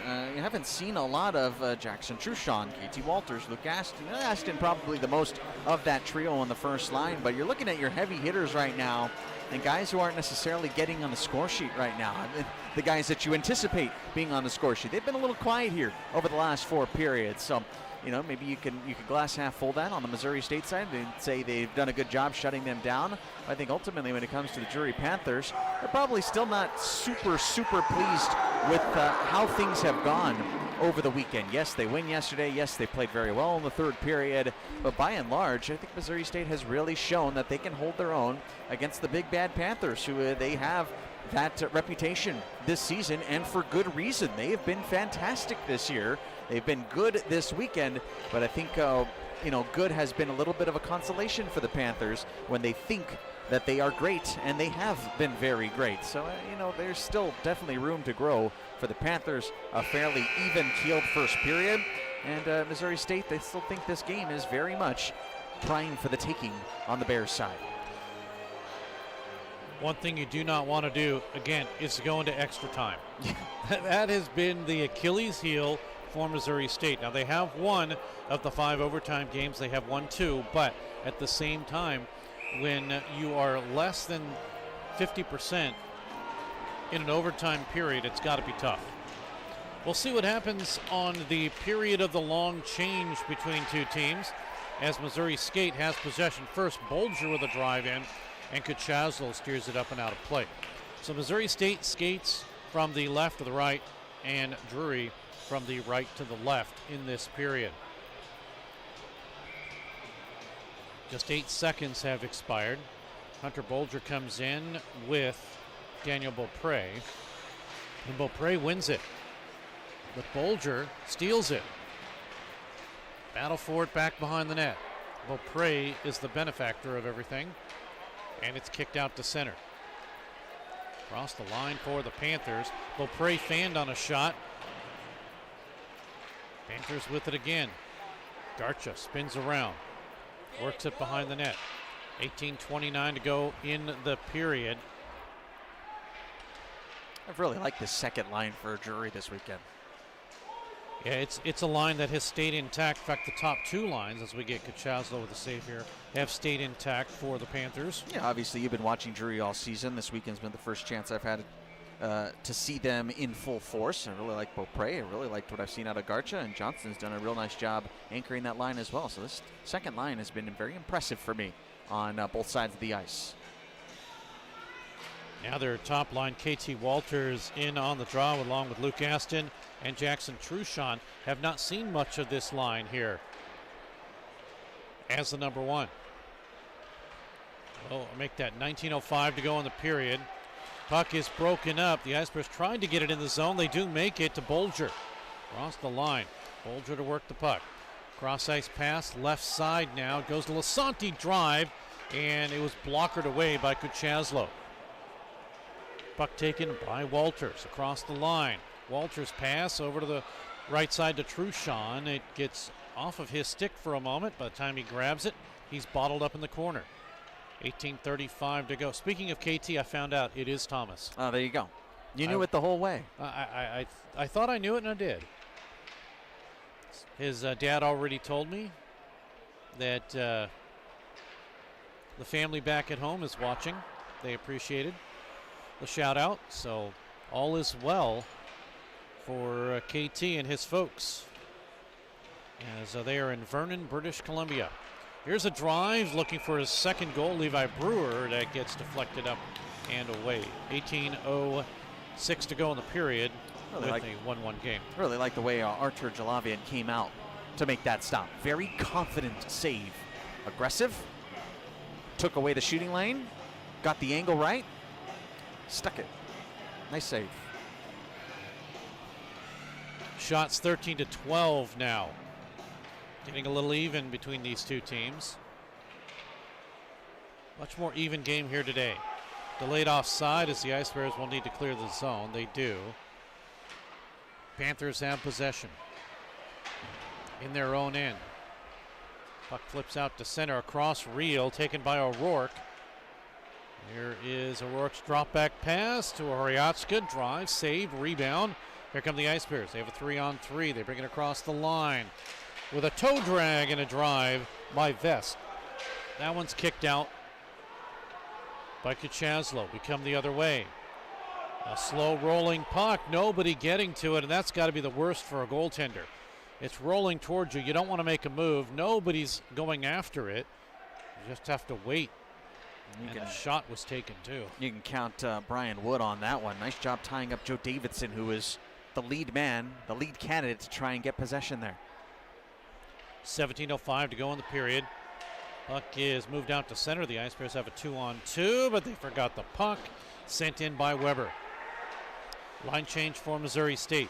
Ravenstein there. His lead pass gets tipped down in. No icing as it goes behind the Missouri State net. Ice Bears will quickly get it out. Now across the line. Flipped down the boards. Raced in by Wirtz. He'll work it over to the far side. Bacardi is there. He gets a drive off. It misses. Now in with Reel. He'll work it through. Sadownik is in there for Drury. Back behind the net. Flipped over to the corner. Jamison. He'll steal for the Panthers. He has Booth on his tail. We're going to get a penalty. Slashing call against Booth. Play continues. Puck touched up. Power play for Drury.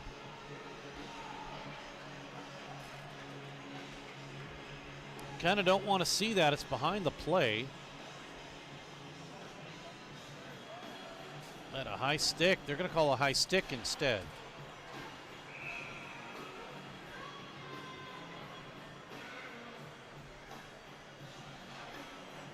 So Booth is in.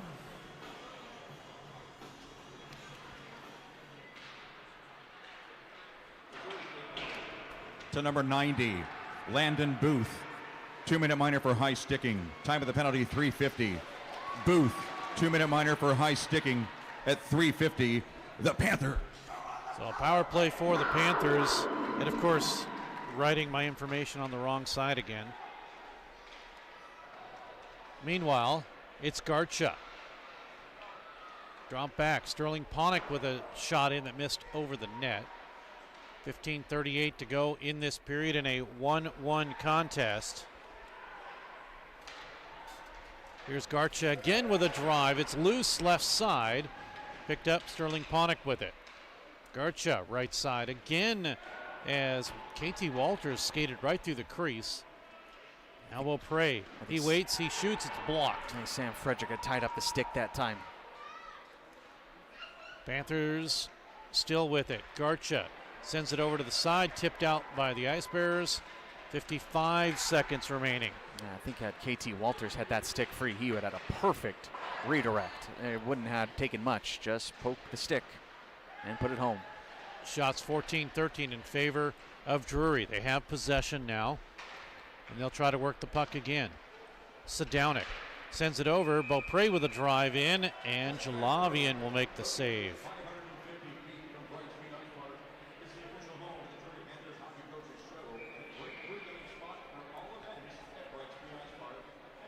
.45 to go in the period.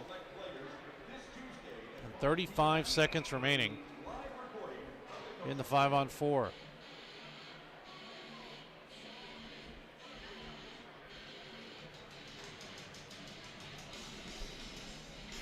Face off to the right of Jalavian. Panthers win it. Sadownik will have it. And a good play as Reel is able to tip it out to center. Panthers with control. 1-1 game here in the second period. Second ever time these two teams have met each other. Puck driven down, low along the goal line. Pushing his way through is Luke Aston. Oriachka in there for the Panthers. Aston with it. 3 to go in the power play. Sadownik. Return pass as it was fanned on by Beaupre on the pass from Sadownik. Or make that Aston. Now Aston gets a drive off. It deflects away and still a 1-1 game. Drive in missing by Beaupre. 13 goals, 12 assists for Beaupre. Jalavian is able to take Francis Young-Menard's shot and stick it away into the upper parts of the near side boards. Driven down into the Drury zone. Reel is there. Aston to check for The Panthers dug out by Cagle, who will send it in. Wide of everything, and here's Kosek. Across the line, gets it to St. Clair. Down to 13-10 to go in the period.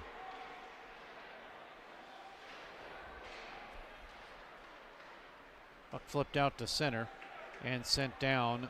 Do we get an icing call? We do. The Panthers get one shot on goal, and that one shot on goal is actually going to be unofficial. Looks like our crew may have made a mistake on the video board and put the shot in Missouri State's favor.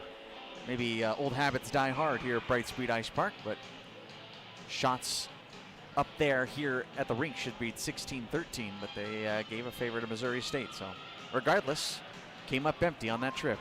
Ice Bears have not let in shots since the opening few minutes. And I believe they had a 2-1 margin in shots. They did. And that's been it. They had a 2-0 margin before that first shot of the game. They did. Garcha sails it wide. He's looking for his 10th goal. He has 9 this season. But again, keep in mind, the top 5 for Drury have not scored. Definitely yesterday, but some in 2 games. 12:20 to go in the period. If those top 5 start putting pucks on the board or in the net, all that, this would be a different hockey game. Here's Beaupre with a drive. He missed wide. Puck rims all the way around and back out. Into the Drury zone. Panthers get a chance to change. Missouri State does the change too. 11:53 to go in the period. Panthers with Truchon as he lets Aston bring it in. Aston behind the net, looking out in front. Truchon can't get to it. Panthers regroup. Now to Brewer. Left side to Slobodian. Right side Brewer. Down along the circle to KT Walters, right side. Brewer with a drive, and it's blocked. Oh, and the Ice Bears having trouble breaking out. The one-handed attempt by Rapp to bring it in didn't work. Now things starting to change up a little bit, Steve. It's the entries that are not working well for Missouri State. Puck kind of rolling on him here in the neutral zone last few times. Slobodian intercepted. Here's an opportunity for Rapp. Instead, the pass back is broken up. Bolger's there, but he's not able to grab. Here's a lead pass. Breaking in. Walters drive in. Pad save. Jalavian. That was actually 39, not 19. That was Joe Davidson with that opportunity. Which would make sense. That would have been about a 4-minute shift for Walters. Puck blocked and cleared back out. We're going to get a penalty, a delayed call against Missouri State, maybe an interference call. Goaltender is out. Drury has possession of the puck. Davidson across the line. A couple of players fall in the corner. Puck touched up. And this one is a roughing call. Yeah, and I think just before this roughing call, Sam Frederick may have gotten away with a slash. So, all's well that ends well for the Panthers. They get their man advantage regardless, but I think Frederick may have gotten away with a slash nonetheless. A roughing call. This one assessed to Justin Rapp, and back to the power play go the Panthers. 0 for 2. This is their third as they work on it. Justin Rapp. 2-minute minor for roughing. Rapp gets the roughing call. 9:54. Now the Panthers work the power play. At home, they are 26%, but in general, 25.3. Good play as the Ice Bears break it up, and Kaspic will send it down. 1:31 remains. Walters. Across the line, left side. Looking for the drop back pass. It connects. Garcha with a drive in. Jalavian with a save. Really like that play that time. Walters leading the charge in, dropping the pass off for Beaupre. And a beautiful shot, but right into the chest. And a save for Jalavian. That's good, quick skating. Knowing where the open man is going to be. Good camaraderie that time from the top penalty or power play unit for the Drury Panthers. 9:20 to go in the period. 1:10 to go in the power play. We're halfway through this second game. These are the last games for each team for the 2025 portion of the year. Shot in, missing wide, is having a good opportunity was Ravenstein with 50 seconds remaining. It's Horiachka again parking in front. Here's the drive, score. It came out to Ravenstein. It's a power play goal. It's 2-1 Drury. That's not too dissimilar from what we saw for goal number 1 for the Panthers. And you can give a lot of credit again to Tyson Horiachka, completely blinding Jalavian on the initial bid. You saw the way he reacted, never saw the shot go away. Look at Horiachka right in front of the net. And a great pass across on a one-timer. You finish that one off for Ravenstein, his 6th of the year and his 2nd of the weekend. I was going to say, yes, second straight goal for him. Ravenstein. Power play goal scored by number 6, Lucas Ravenstein. Assisted on the play by number 18, Luke Aston. And number 22, Lucas Sedonic. Time of the power play goal, 11:10. Ravenstein, his 6th of the season from Aston and Sedonic at 11:10. A 2-1 lead for Drury, and they're looking for more. Here is Davidson as he tried to send it over. It gets deflected, net gets dislodged. We'll have a stoppage in play. That's another good idea to try and get Jalavian moving horizontally, seeking Jamison St. Clair that time, but not enough room. St. Clair just runs at a racetrack. Great idea and a great response from the Panthers to immediately go back on the attack. You have to go back to October 11th against Iowa State, the last time Ravenstein had a goal, and he has 2 this weekend.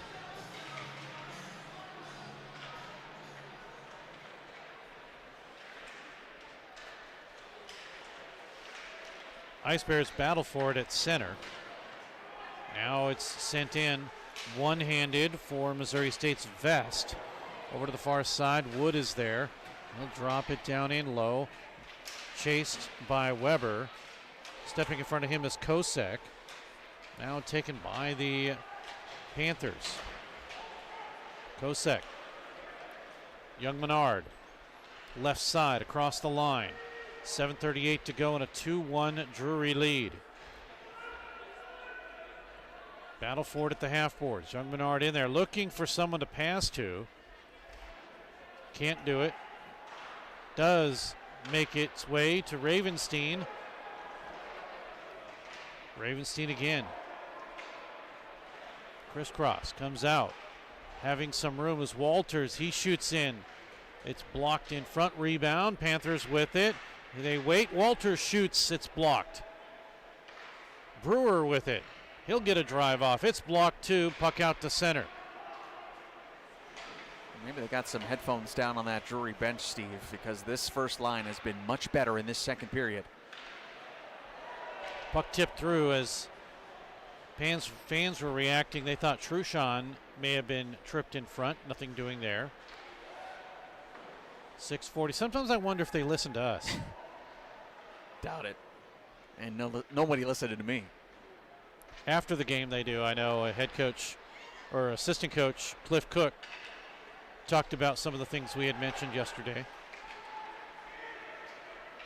Here come the Ice Bears across the line. Drive in, and Jalavian will make the save on Dapron. So apparently we were confused yesterday. I guess there was a timeout in regulation. Yes. And in the third period, right? In the third period, which I had confused, thinking there was 3 timeouts total in overtime, but you do get an extra timeout in overtime. Good to confirm that, because that was confusing to both of us. don't see that happen very often. I don't think I've ever seen that happen, actually. Not right after each other, for sure.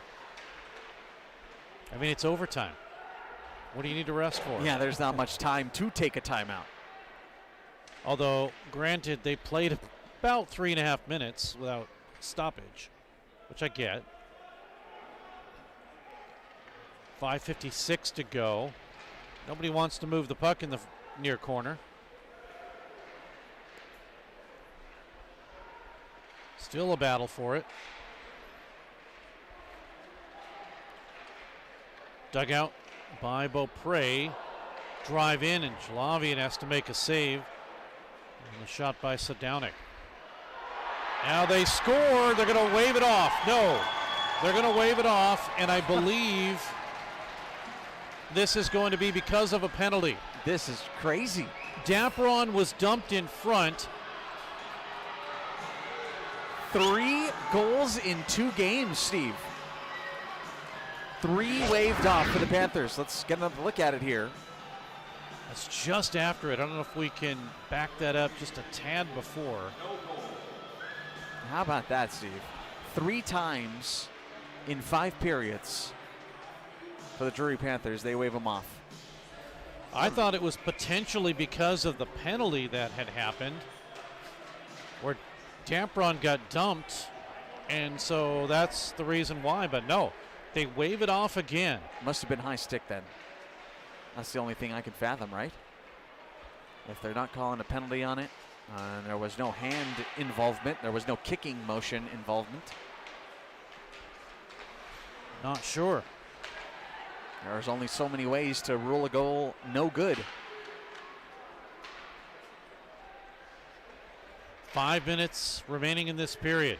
And it should be noted, the folks at home obviously have the best view in the house, and not to try and make it so as a bailout for us, but it is tough to see down this far in this corner through the netting. Yeah, absolutely. We are at a little bit of a disadvantage than what you see at center ice on the view. Rebound out in front. Oh, what a save by Jalavian. As the Panthers were right on the doorstep. That was Kosek. Shot makes its way over to Anderson. He shoots and misses wide. The Ice Bears were in the midst of a line change and really nobody to shoot, but it tagged itself on Anderson's stick. Here come the Ice Bears again. Vest with a drive-in, blockered away by Kuchaslo. Off the boards, hitting starting to happen all of a sudden. Missouri State starting to feel like they're getting the benefit of these washouts. They're starting to put together a little bit of a pushback here. See if Drury can weather this. Ravenstein. Shot that comes in, and Jalavian will hold on to. Right around the 16-minute mark of this second period, a good chance for Henry Vest as he cut in, got his defender flat-footed, split away from him, and just didn't exercise a hair of enough patience. He had Joseph Kuchaslo one-on-one, and he elected to take the shot rather quickly. I don't think Vest realized that he had an extra 5 or so feet to play with to try and get Kuchaslo to move horizontally. He took the shot a little prematurely, and it was a rather simple stop with Kuchaslo right in front. You want to see a little bit more patience that time from Henry Vest because he had a great chance. 3:23 to go in the period. Puck behind the net. McCarty is there to shovel it over to the far, or to the near side, that is. And it's out to center. Brought back in, taken by Walters. A drive up high and a save by Jalavian. Steve, on our secondary replay camera here, I'm going to try to see if we get an idea of just what happened. As in the corner, there's an Ice Bear that got dumped. But That's no, tough. there's, a tough scenario here. Let's see if we can find it out now. Still no way. I'm at a loss. Yeah, I'm completely at a loss there as to why that would be waved off. At any rate, play continues here as 4 players behind the net. The officials say it's finally blown dead. Yeah, once they stop moving. Now they stop moving for about 30 seconds. Once they stop fighting for the puck, you go, all right, guys. They're usually a lot quicker on that on the women's side. Those types of plays usually get called dead way faster. On the men's side, they'll let them hash it out for a while longer. I will tell you, though, there is no arguing that women's soccer is much more tougher than men's Sure. soccer. I've seen and called some of those games, and to see how they fight for the, I was going to say puck, but how they fight for that soccer ball compared to men. Completely different sport. Here's Kosek. Puck almost stolen by Reel, and it's sent back down. Chased by Levine. Reversed to the far side. 2:03 to go. 2-1 Drury. Here come across the line. Bolger, he gets tripped. Penalty coming up. And Missouri State with 1:55 to go in the second period. They'll have a power play, and they'll have a chance as Kosek goes in for tripping to potentially tie this hockey game up. That's a good pass. Russell Kosek just gets flat out beat. Spins him around, tries to lunge and poke the puck. Instead, he got skates, and he'll have 2 minutes to think about it. As MSU could really use a goal here at the end of this second period. They'll have a 5-on-4 for 120 seconds. But getting possession of the puck, that's the key. They can't do it. It's cleared out to center. Now keep in mind there's about a 5-second difference, so if they don't score, they'll have 5 seconds in the third period with a man advantage, barring any further penalties. Now across the line, Bolger shoots in. Kachazlo fights that one off. Behind the net to Bolger again. Bolger works it up left side. It'll go to Rapp. Rapp behind the net. Just in, centered in front. Oh, what a save! Centered it right in front of Vest, and Kachazlo point blank denies Vest. Best opportunity you're going to see thus far for Missouri State. Last two really good. Second period, 1 minute remaining. Two really good chances. The last two really good chances for Missouri State, both coming from Henry Vest. Puck slammed back down by Sadownik.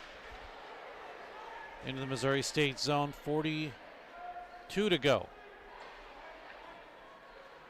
Getting established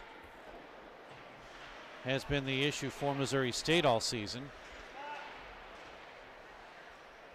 Pressure by Drury. Aston is there. The Ice Bears cough it up. Sterling Ponick will drive it in. 20 seconds remaining.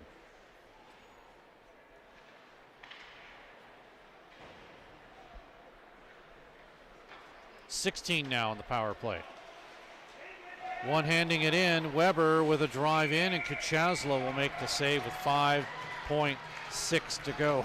That's a really strong move that time from Kobe Wetter, getting the inside track and keeping the man away from the puck, forcing his way to the net. Really like that move from Kobe Weber. So there's 10 seconds remaining in the penalty, but there's 5 and a couple of ticks left in the period. Kind of similar to what we had in the second period yesterday. Remember, 5 seconds with the offensive zone draw. And didn't pull the netminder, and Missouri State ended up winning the faceoff.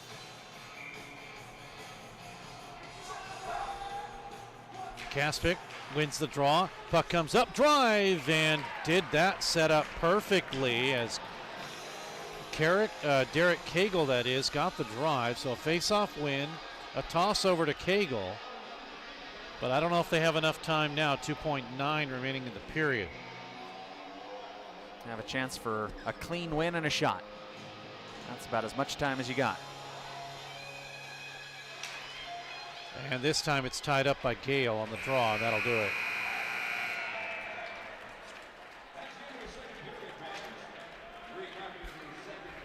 activity. At the 3:50 mark, Missouri State penalty to number 90, Landon Booth, 2-minute minor for high sticking.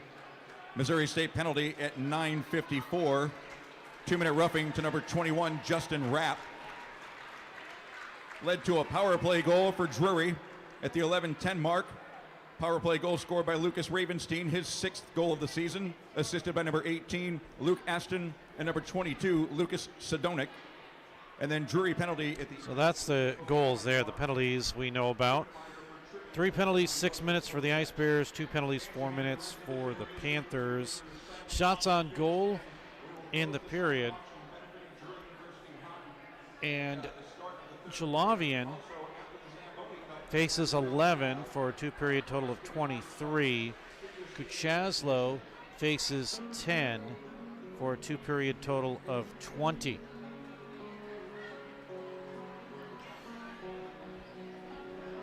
So Steve, right now, it's a 2-1 lead for Drury.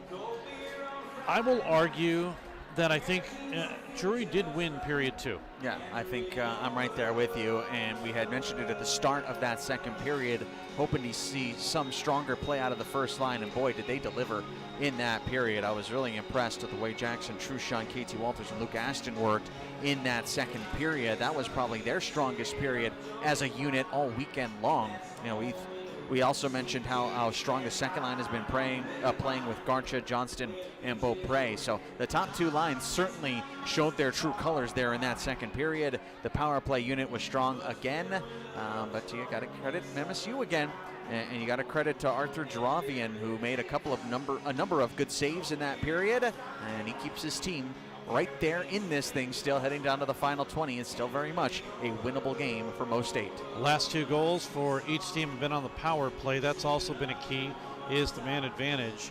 And we'll see what happens in the third. And just for your note, Gabby, we'll have that on-ice exhibition, so hopefully you'll be able to grab the camera work on that as we get ready to head into the next period. Fans are still here. They're still filed out. They're still wondering what's going to happen, as we are too. So we will take a break, and when we come back, we will have our exhibition, ice skating exhibition. Well, we'll have a interview with Lucas Sidonic, but then after that, we'll have that ice skating exhibition. We'll do that in mere moments. But it's 2-1 Drury over Missouri State, the rivalry, as we continue. Pearson Kelly Office Products presents Great Moments in Office Technology. When Julie gets bored at work, she writes funny captions to pictures of animals she found online. Then she realized she could send all of her pictures in one gigantic message to her coworkers. At that moment, Julie created Junk Email. Now, employees can enjoy their days watching auto-tuned sneezing pandas. There are plenty of ways to waste your company's money. Your copier shouldn't be one of them. Pearson Kelly Office Products. Business made simple. We're back at Brightspeed Ice Park. Steve Casson now talking with Lucas Sidonic of the Drury Panthers, sophomore out of St. Albert, Alberta, Canada. Look, you have 8 assists, but you have a goal. Yeah. That's always good, isn't it?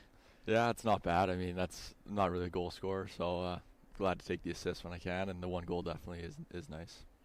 Now, you say you're not a goal scorer, but you handle the puck a lot. I mean, you're getting the assists. Is that always what you want to do, be a playmaker? Yeah, I mean, it's a lot more fun. Everyone likes producing offense. Obviously, you got to play defense as well, but, playing with the puck's a lot more fun. And, this year I haven't had many bounces go my way, but, I mean, I've had more than enough. And, I like to possess the puck, and I think that's one of our systems we like to play, is we like to play with the pucks and save energy, less time defending, and who doesn't like offense? So. Well, that's true, too. Now, do you consider yourself an offensive defenseman then? Yeah, I'd say I'm more of just like a puck-moving guy. I don't have too much skill or flashy hands or speed, but I like just using my brain to make plays and moving the puck up to the guys who can really make things happen. Well, you've played all games, so I think Coach knows that at least you have some kind of skill to be in the lineup every night. Yeah, no, for sure. I mean, they trust me a lot, and I get put in a lot of situations, so I can't really ask for much more from them. They're giving me every opportunity I can. So, yeah, I really enjoy it. Now, you've been on this team and you've seen what has happened as far as streaks go and as far as, I guess you could call them timely losses, in the fact that untimely because you lose to Minot State in a game that could have brought you to the Final Four in Nationals, but then you get a loss just this past weekend where it's against Ohio, one of the top-ranked teams. So do you look at this and say, okay, we have more to do? Or do you look at this and say, hey, that's okay, we just keep plugging along? Yeah, I think it's a little bit of both. Like, we kind of keep going. We didn't play our best. I think we kind of gave them too much respect in the first period there on Sunday a couple weeks ago. And we kind of came in the room. We kind of just told ourselves, like, hey, wake up a little bit. Like, we're fine, play our game. And kind of shook it off, came out, had a good second. But it was a little too late to come back. But we felt we competed all game. We created chances, and we were right there with the top team. So I think it was good, like a little wake-up call almost, just to check on us, reality-wise, and I think we did all right that way, and just kind of keep plugging along. Gives us a good measuring stick. Now, was that a situation where maybe you were kind of looking, you meaning the team, looking over your back saying, okay, we're kind of due for one here, or did you even think about the fact that, yeah, up until this game you were 16-0? No, we didn't really think about that at all. It's kind of just each game's a new one, and I think our schedule's so spread out, it's hard to kind of get caught up in the streaks of, we had a couple weeks off where we didn't realize we were, 10-0 or whatever at that point. Each weekend's huge, and each game has its own challenge, so it's exciting in that way. And then I think we're more than fine to kind of just stay to our system and do our own thing. Don't get too caught up in the streaks. Okay, I'm going to throw a lie detector on you, because really, you guys didn't look at the standings or think about the standings and know that you were undefeated at that point? Well, obviously we knew, but it's not like we played with the pressure of it. We had that big streak last year. Fair enough. And it never really, I don't know what it was, just didn't have the feeling of it. Maybe just because of like I said, the schedule so spread out. You kind of just get on your own little rhythms and break the season into its own parts. And you've had, like you talk about that, you've had this, I think, and granted it's Thanksgiving, so you had that time off, but I think this is the third time now that you've had 2 weeks in between games. Yeah, it's not ideal. You want to be on the ice as much as possible. Obviously that break's nice school-wise with some finals and everything coming up, but hockey-wise, we want to play every weekend if we could, but every now and then I guess the rest is nice. Now, did you go home for Thanksgiving or stay around? I went home, yeah. Most guys stayed here, but I think there was a handful of us that went home. For those of us who are location challenged, St. Albert, Alberta, Canada, where is that? It's about north central Alberta, just north of Edmonton. We're a suburb there, so that's the capital of Alberta. Which, of course, everybody knows who plays in Edmonton. Yeah. And they also know who plays in Calgary, so that's my next question. Who is your favorite NHL team? Oh, the Edmonton Oilers, ride or die. Which right now, okay, they always do it every year. And I know for the past 5 years at least, because they've been meeting my team, which is LA. Yeah. But every year it's one of those things like, oh, they start off bad, and do they need to make trades, and who's their goaltender going to be, and why isn't McDavid doing what he's supposed to do? And then come playoff time, it's like they turn a switch on, and the next thing you know, boom, they've run past everybody. Is this another one of those seasons? I hope so. I had the same doubts the last few years when they've done the slow starts, but they got big time players and they play playoff hockey really well, and I think it's just maybe the lull, the dog days of the season they're in right now, but if they don't turn it around, they're going to be in real problem. And let's think about that. As far as Edmonton goes, it's kind of what the Drury Panthers are right now. This is a team that continues to push and push and push and winning records. I don't know if you knew this, but coming into this weekend, in 2 seasons, Drury 44-4. Yeah, it's pretty good. That's pretty dang good. And I'm sure you look at it this way, which is I think the same way coaches do. Records don't mean anything. Whoever scores specific goals don't mean anything. It's just as long as you get that dub. Exactly, yeah. It's a team game at the end of the day. So, as long as we're winning games, I'm sure everybody's happy. You want to contribute one way or another, and whether that's points or a big block or just a hard-fought battle, that's all you really want. And I think the wins are nice. They're way more fun and easy to celebrate. Lucas Sadownik is joining us of the Drury Panthers. Okay, Sadownik, the way it's spelled, do people? What have they called you? Oh, constantly. I don't even know. There's so many ways you go. Sit down. I've heard sit down Chuck. I don't know where they get the Chuck from. Sadownk. You see a letter, and I think the Y and the K really throw people off at the end. Yeah, Sadownyk. Yeah. Okay, what's the craziest one you've been called? I think Sadonk was probably the craziest one a couple years ago. I don't know. No W, no Y, just NK at the end. Or the real question is, what's your nickname? What do everybody call you? Kind of all over the map. I get Sato or Soto. I hear that a lot from the guys in the room. They call me Flat Stanley as well. That's Okay. a good one. Explain that one. I'm a tall, lanky, skinny guy. So Joe Davidson and Daniel Beaupre just called me Flat Stanley one day. That's funny. What do you call them? Couple hurtful words back. Let's go with that. But Joe's pretty good. Just call him Daver or Joe most of the time, and then Beaupre, call him Debo, or just Beaupre. All right. Who's the best chirper on the team then? Probably Devin Jameson. He's good at rage baiting us, kind of getting guys to bite on some chirps. Is there anything PG you can tell us that he says? I mean, he kind of just doesn't let you get a word in most of the time. You feel like you're winning the argument, you're stating the facts, but he's just got the tone to him, I guess. There's a movie like that. It's a hockey movie too, and I can't remember what it is, where the guy just keeps talking and talking and talking, and the next thing you know, you're like, I think it's Shoresy. He just keeps talking. Yeah, I think you're right. Yeah, it'll get you that way. It just gets you amped up, riles you up. Speaking of Shoresy, what is your favorite hockey movie? Which Shoresy's not a movie. No, but yeah, it's a series. But I mean, I guess if you could, Happy Gilmore's not really a hockey movie, but it starts there. Yeah. Love that movie.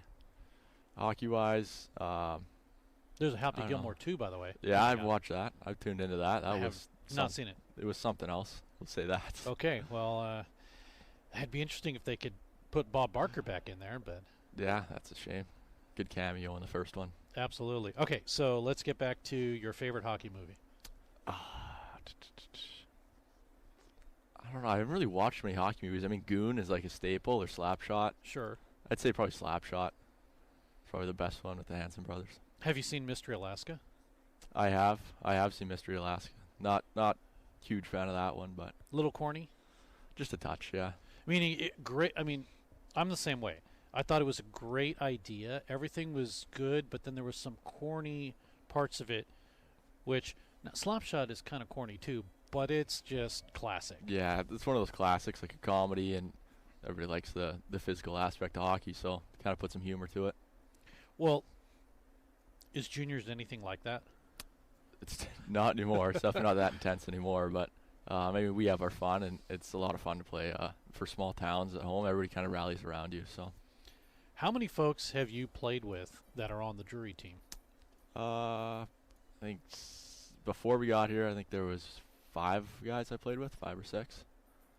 And I played with Luke Aston and growing up all through minor hockey, and then in junior I played with Grady Sterling-Ponick, Tyson Oriachka, Emil Garcha, and Gavin McIntosh. I feel like I'm forgetting somebody, but So I think that's it. Basically a whole line. You're a whole line and a team there. You're naming guys that are prolific. Yeah, that's it. Scorers right now. Yeah, I mean, Amal, he had a huge weekend there in Chicago, and he's always been kind of that big-time player, producing a lot offensively, and been lucky enough, this is my 5th year with him now in a row, to be teammates. And then Tyson, he's a pretty good player too himself, really good for defensemen, really helps us out in the D zone. And then played with Grady as my D partner there in junior as well, and then lucky enough to play with him here. And the other guys like Gavin, Luke, they're just great dudes as well. So this may be an obvious question, but what's the reason you came to Drury?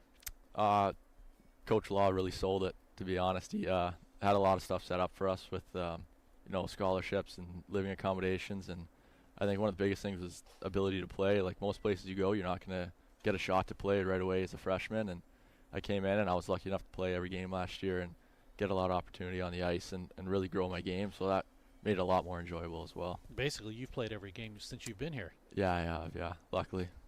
Yeah, knock on yeah. wood. Let's knock on the wood. Absolutely. Now, rumor has it that he said he'll make sure he keeps some Timmies on hand. No, I'd never heard that. I wish he did. I'm kidding on that, but yeah, that's the best though. It's good. It's good. Do you miss it? I do. Yeah, I'd always grab a coffee before work in the summer, so that was it's nice and easy to grab there. They got great breakfast sandwiches as well. Go for a farmer's wrap any day. Oh, I wish I could open one. That'd be awesome. That would be awesome. One last question here. Any family members, brothers, sisters? Yeah, I got an older brother. He play hockey? He did. Yeah, not anymore. He didn't play the junior route, but yeah, he did. Did you guys play together at all? No, he's 3 years older than me, so we never crossed paths when it came to minor hockey. But any shinny or anything like that? that? Yeah, we played like shinny before and beer league and drop-in stuff here and there. Who's better? Probably me now, I'd hope. Well, I tell you what, at the end of interviews, I always wish players more goals. So you'd like to have a couple more? We'll grab you a couple more. I know you'll get the assists, but and when we talk to players, they usually get them. So hopefully that'll happen this weekend. Hopefully, yeah, would be nice. All right. Hey, thanks for doing this. Yeah, thank you. Lucas Sadownik joining us. We'll take a break. More hockey coming up.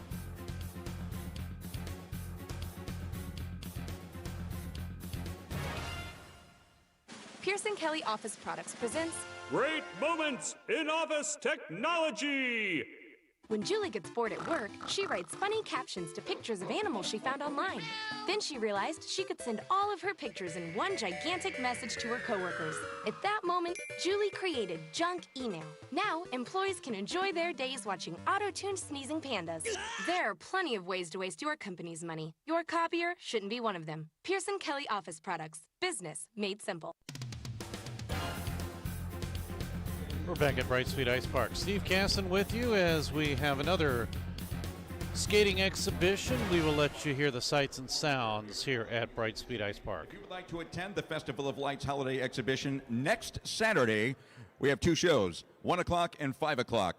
All tickets are $8 and can be purchased at the front desk or over the phone. We look forward to seeing you there. Merry Christmas to everyone. We are going to get this situated here and get some music. Christmas in New York is what the 3 lovely ladies will be skating to.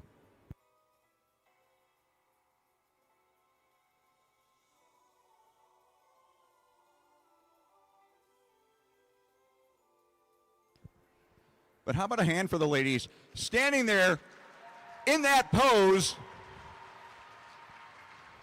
No, I know you think you're laughing out there, and that's really good and everything. I couldn't stand that long on ice and hold that pose, so congratulations, ladies.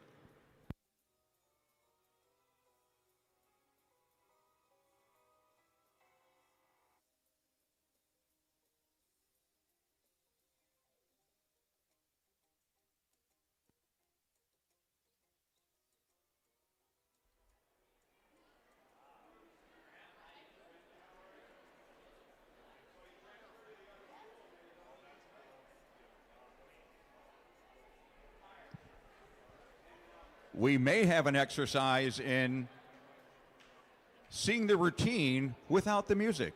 How well do they know the routine? Or how much does music make a difference?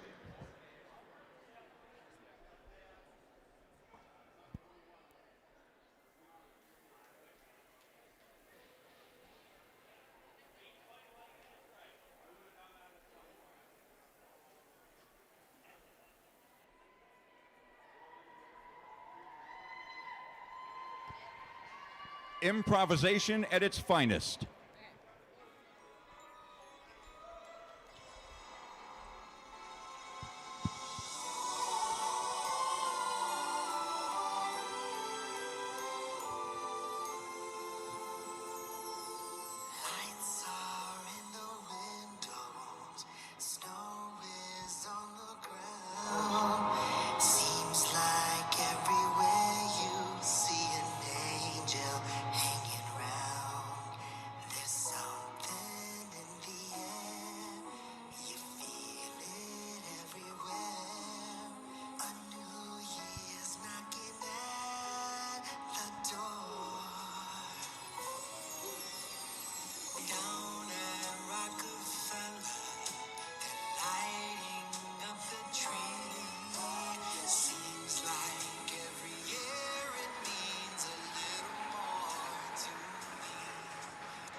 How about that, folks? Stacy, Katie, and Izzy. You know what I saw out there? 3 ladies having the time of their lives. No frowns, all smiles. You know what? You can build camaraderie. You can learn a new skill by signing up for skating lessons at Brightspeed Ice Park. If you would like to attend the Festival of Lights Holiday Exhibition, again, next Saturday, 2 shows, 1 o'clock and 5 o'clock. All tickets are $8 and can be purchased at the front desk or over the phone.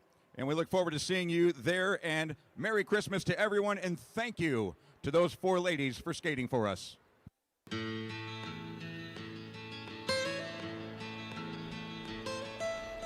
Well, a lot of fun there.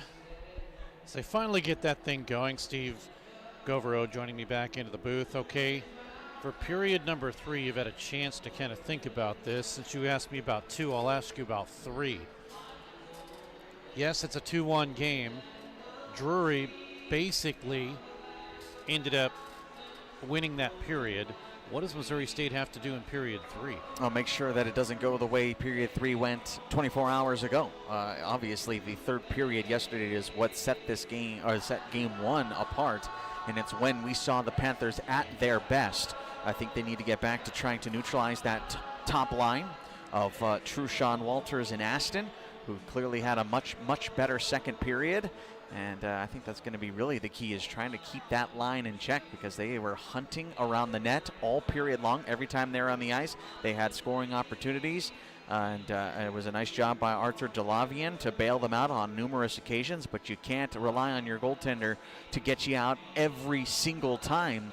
Obviously, we saw it happen last night from Missouri State, so now they're on the other side of the coin to try and get that equalizing goal, down 2-1 entering the final 20. You very clearly need to shut down that top line, and don't get complacent, don't get back on your heels, keep pushing the attack. Missouri State still very much within reach of this one, and if you're the Drury Panthers, keep it simple, bury them.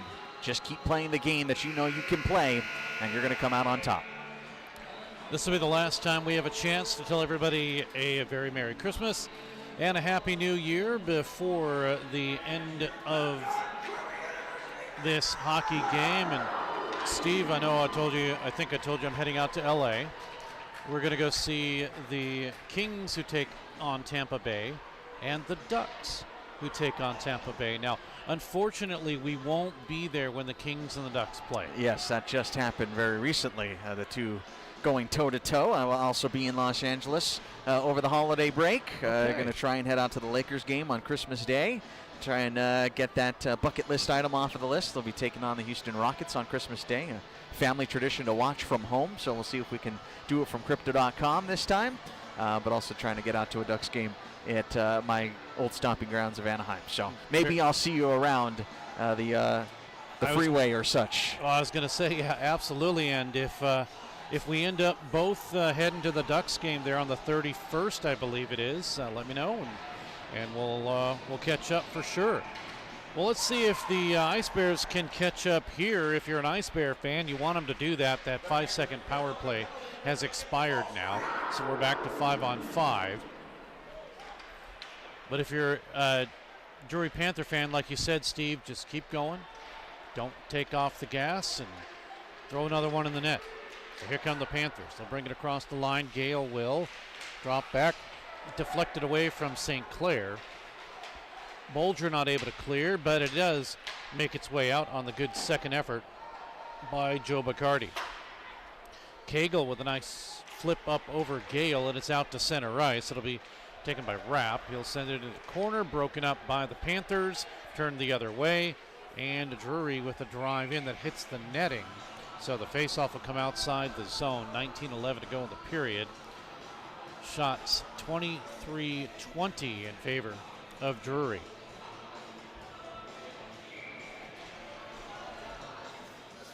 Faceoff outside the zone. Officials don't like something going on, so we'll do it again. Referee Mark Marzola talking to head coach Jeremy Law about something. Well, the Ice Bears cannot clear the puck. Bad pass and a drive in. Good save as Matthew Johnston pegged the lower corner And Jalavian had made the save. The puck, oh, if there was no netting, that would have hit me. Would have lost another laptop. Oh, yeah, I bought a backup, Okay, by good. the way. Good. Yeah. Well, I'll tell you one thing, though. I came in here, I think it was Thursday. 3 pucks were up here. Okay. Well, put your stuff away, I guess. That's why this equipment does have a cover. A hard cover. Yes. Oh, getting upended is Frederick as he tried to clear the puck. Now he does have it, and he does get it out. Grabbed down by Drury. Remember, the Panthers are ranked number 5 in ACHA Division I play. Missouri State, number 21. Johnston, he gets checked into the boards by Lasanti. Here's Beaupre off the side of the net. Johnston in front, save, rebound, loose. And Johnston will swing it around behind the net. Beaupre with it again. Deflected to the line, stays in. Drop down in low for Huriachka. He'll try to work it behind the net. He's pushed down by the Ice Bears captain and Sam Frederick. A goal and 6 assists with the one yesterday. Puck taken away, cleared down. Skuchaslo quickly gets it up to Beaupre. Missouri State caught changing lines. Now swung around by Levine. Oh, Levine had his stick.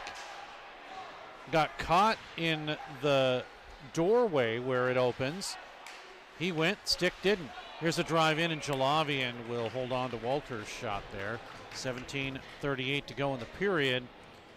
And Missouri State still not leading in shots, and they're not leading on the scoreboard. Nice job this time around for Drury, getting to the loose pucks, getting to rebounds, and getting a couple extra chances on Jalavian, a couple looks. 2-1 Drury. Hoping to go 18-1 on the season. Puck flipped off the boards and all the way down by Wood. Icing will be the call. 7:20 make that 17:23 to go in the period.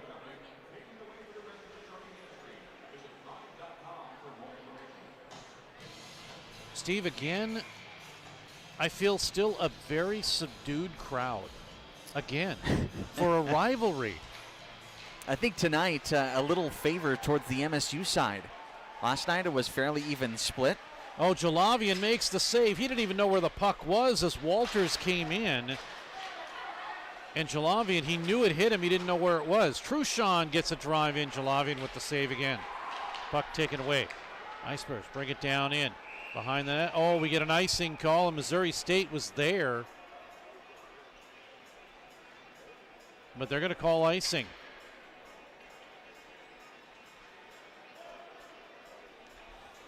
You could argue they had position on that.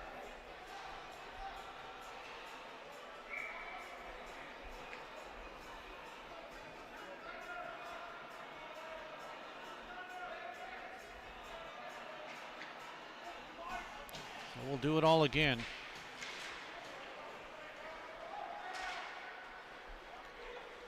Play to the near side boards. Wood will send it into the corner.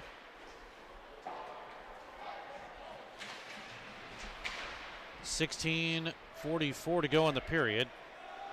Puck sent back down to the Drury end of the ice. Missouri State does get a line change, and chasing it will be Kosek. Looks for some help. Still with it. 16:28 to go. Drury, you can argue, starting to slow things down a little bit here. Now they move it. Left side, Davidson. Off of his stick. Comes in for Greco. He'll chase it. Max sees the puck at his feet. Near side boards. And out as Derek Cagle will set things up. Cagle this season, last goal before yesterday, that is. November 20, make that November 15th against Colorado. 15:45 to go in the period. Take that back. It was Frederick that scored yesterday. Cagle still hasn't scored, so his last goal against Colorado, November 15th. Puck driven down in, and we get an icing call here as we're going to get a penalty as Jamison upends Bacardi. And a perfect opportunity. They're going to call it rough, but a perfect opportunity now. Duke Bacardi having a few choice words after the fact. We'll get another look at it right here. Whistle there, and then a little bit of an elbow. That'll give a, like you said, a rough. And Missouri State still just hanging around. Here in the third period, Jamison will go. Devin Jamison, 2-minute minor for roughing. Time of the penalty, 4:35. Jamison. So Missouri State on the power play and a chance to tie the game. Right out in front, a shot that misses by Vest. Here's Bacardi. He waits. Bacardi shoots in. It gets deflected far side. Bolger with it. Drops it down low. Back to Bolger. Sent through by Cagle. Up top, Cagle again. Over to the right side. Bolger drive in. Save Kachaso. Rebound, score! It's a power play goal. The game is tied at 2-2. And getting the rebound, put back Justin Rapp. Oh, Justin Rapp, you know that one feels good for him. He got the rebound, stuck there on the far side post, able to just nudge it through. He has been waiting to buy a goal all weekend, hit 2 posts last night, had a chance earlier in this game, and he's finally able to put the finishing touches on this one. That's a big goal, and there's a lot of time left in this game, Steve. 3:17, the time of the goal, and Rapp will get his 10th goal of the season. It's a 2-2 hockey game. A power play goal scored by number 21, Justin Rapp, assisted by number 91, Hunter Bolger. Time of the power play goal, 5:13. Rapp from Bolger at 5:13. I guess I said 3. Okay, we'll go with 5:13. That's what they say. That's what we'll go with. But it's a 3-3 hockey game. A 2-2 hockey game here in the third. Am I foreshadowing something? Near side boards. Anderson. He'll try to work the puck. Taken once again by Vest. Return back into the Missouri State zone with 13:54 to go. Anderson's pass connects. Sent by Dapron out. Now here come the Ice Bears again. A drive. This one by Wirtz is deflected up and out with 13:43 to go. Jack Wirtz had a really nice game last night as a playmaker. Has been fairly quiet here tonight. That's a great look. A wide slot on the left wing. I believe I called Dapron on the ice. It was not 19, it was 18. So it's Wirtz not only with the play but the shot there.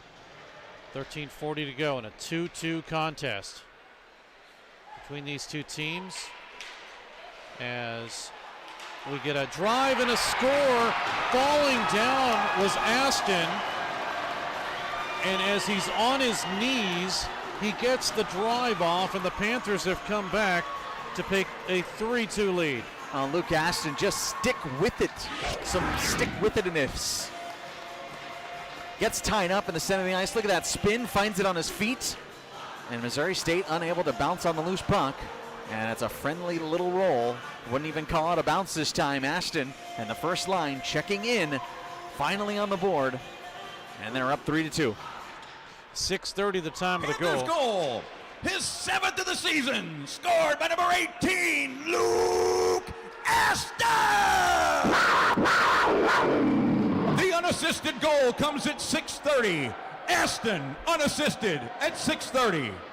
Meanwhile, a penalty is being called to Landon Booth. It's another roughing call. This becomes a critical kill for Missouri State. A critical kill. You cannot allow Drury to take advantage here. You gotta shut it down now. 4th power play. 1 for 3 today. Power play earlier in the contest from Lucas Ravenstein.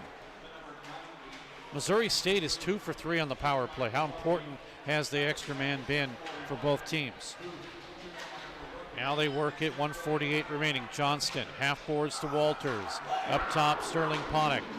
Past Beaupre. Walters, what do we have? A penalty coming up. Well, hold on here. We don't have a penalty. We have the net dislodged. Just a little touch that time from Jalavian. Kicking off the far post. Try it again. I mean, you have a referee, 2 referees and a linesman, and the referee with his hand up saying, stop play. That's a little ominous there. Here comes Bolger. I mean, you assume it's going to be a penalty with a referee in his arm up. No harm, no foul. Sterling Ponick. He'll drive it down in low. Centering to the half boards. Gets to Walters. Past the line, though, as Walters digs it out. Panthers play with it. 1:12 to go in the power play. Johnston. Beaupre. Walters. Sterling Ponick up top. Drive in tipped. Right out in front. It will go back to Walters. He shoots Jalavian with the save, and his mask breaks. That shot broke the side of his mask. I guess it did its job. MSU has 2 other dressed goaltenders here tonight, so plenty of mask to go around. A couple of times here in this third period, Steve, Drury's done a great job hopping on loose pucks on rebounds that hit off the leg pads. That's another one right there, leading to another opportunity for the Panthers. And well, ultimately the broken mask, or at least the unsnapped mask, it looks. Well, yeah, and a piece came out of it. I thought it was actually the side of the mask, but it's actually a soft protector that came out. So no harm, no foul on his mask. He can still wear it. Off the draw, puck is taken away and cleared on Levine's drive down in. 52 remaining in the power play. 3-2 Drury. They answered back quickly after Missouri State got a score. In fact, 43 seconds later. Cross ice pass right out in front, just missing as Aston got a drive, and it went behind the goaltender and behind everybody and past the net. Sadownik up top, he shoots, it's deflected in. To the corner now for Ravenstein. Up top Sadownik with 20 seconds to go. Here's a more of a pass in front to Jamison that got deflected from Aston. Another one to Jamison. Works it with 9 to go on the power play. Sadownik works it right side. Up top again. Here is Ravenstein with a shot, save Jalavian. As he tried to tip it in, Jalavian with another save as Horiachka was right on the doorstep. Aston with the shot. Jalavian, he stretches out, makes the save. And right now he is single-handedly keeping Missouri State in this game. Yeah, good looks here from the Panthers. Power play unit ends up coming up empty, by the way. Power play just expired. But boy, did they look strong here during that 5-on-4. Getting to do what they want, spending a lot of time in the offensive zone. But a kill nonetheless. 5-on-5.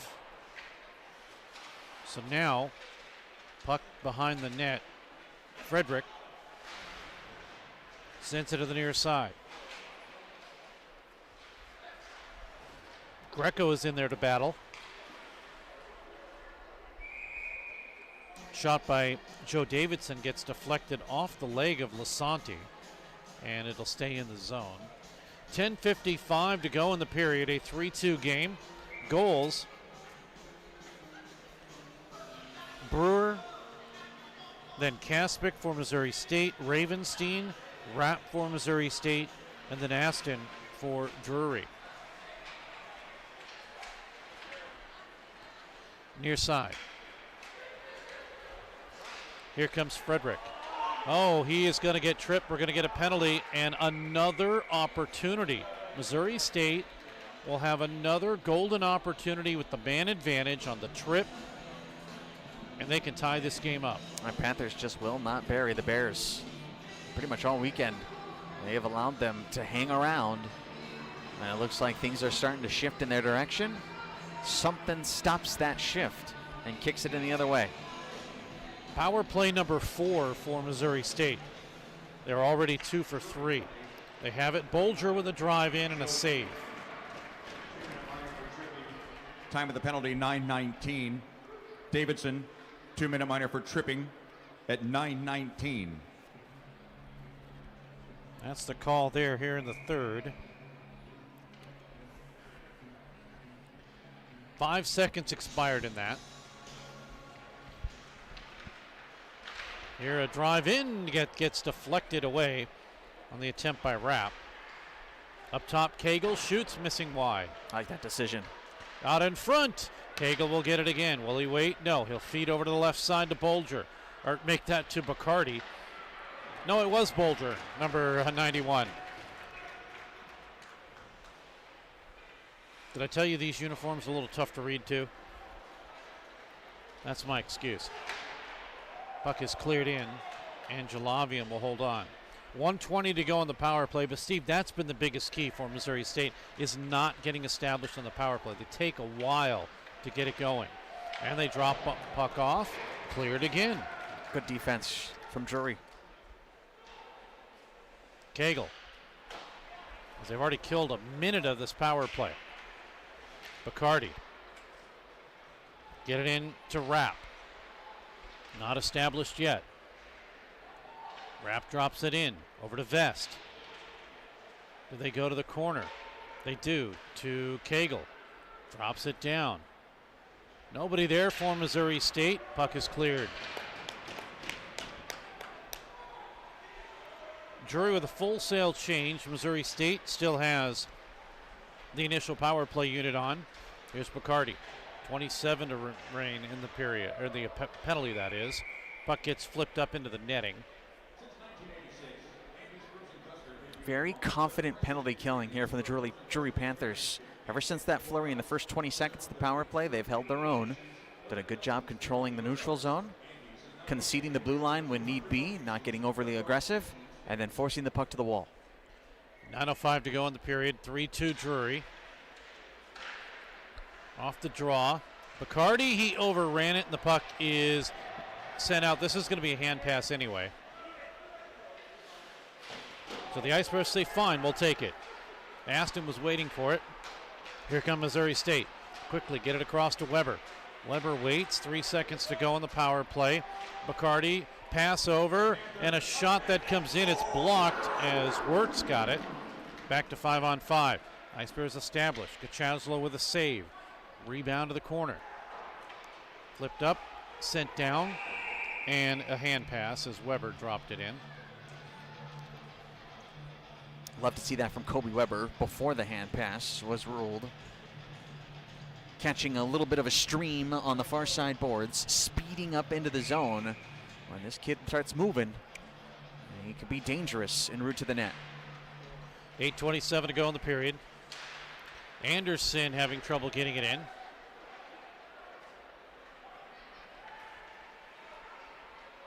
Panthers, in front of their own bench. They'll drive it in around to the near side boards. Anderson can't cut it off. Behind the net, it'll now go to Summers.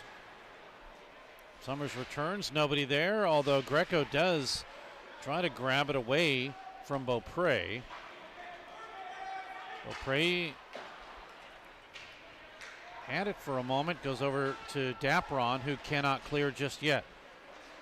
Now Jack to Anderson, cleared out and sent right back in. So Drury doing all sorts of penalty kill here, and they're not really on the power play. Just a lot of pressure. Shot comes in, icing will be the call.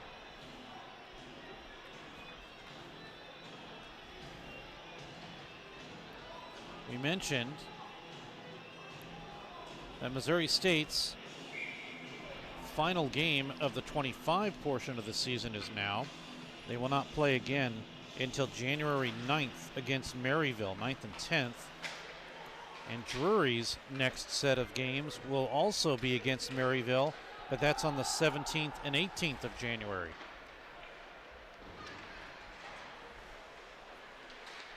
7:10 to go in this third. Walters, pass broken up. Here's Bolger. The Ice Bears have a 3-on-2 if they hurry. Bolger to Bacardi, or the other way around. It was Bacardi to Bolger. And that goes wide. Puck flipped back down. Icing will be the call. Wow. Interesting that they call that one. Lasanti tried to play the puck. He very clearly made an attempt to play the puck, and I thought it tipped his stick at center ice. Well, Missouri State gets a break here, 6:50 to go in the third period. Steve, what we do know is each team has a timeout. We can count to 2. Anything past that, apparently, we cannot figure out. Unless you go to overtime.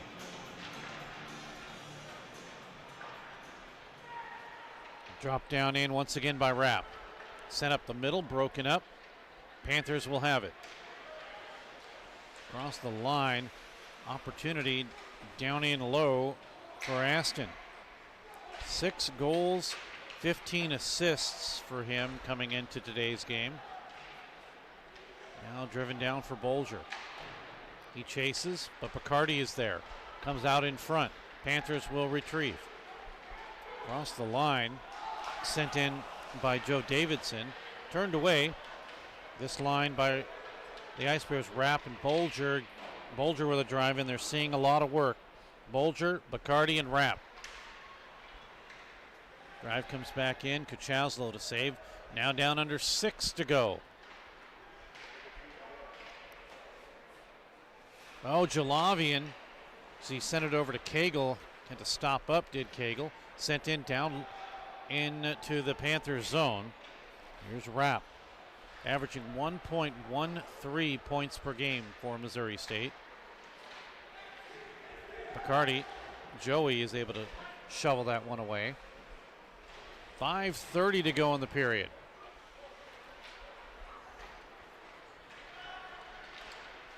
Oh, we get an Ice Bear upended.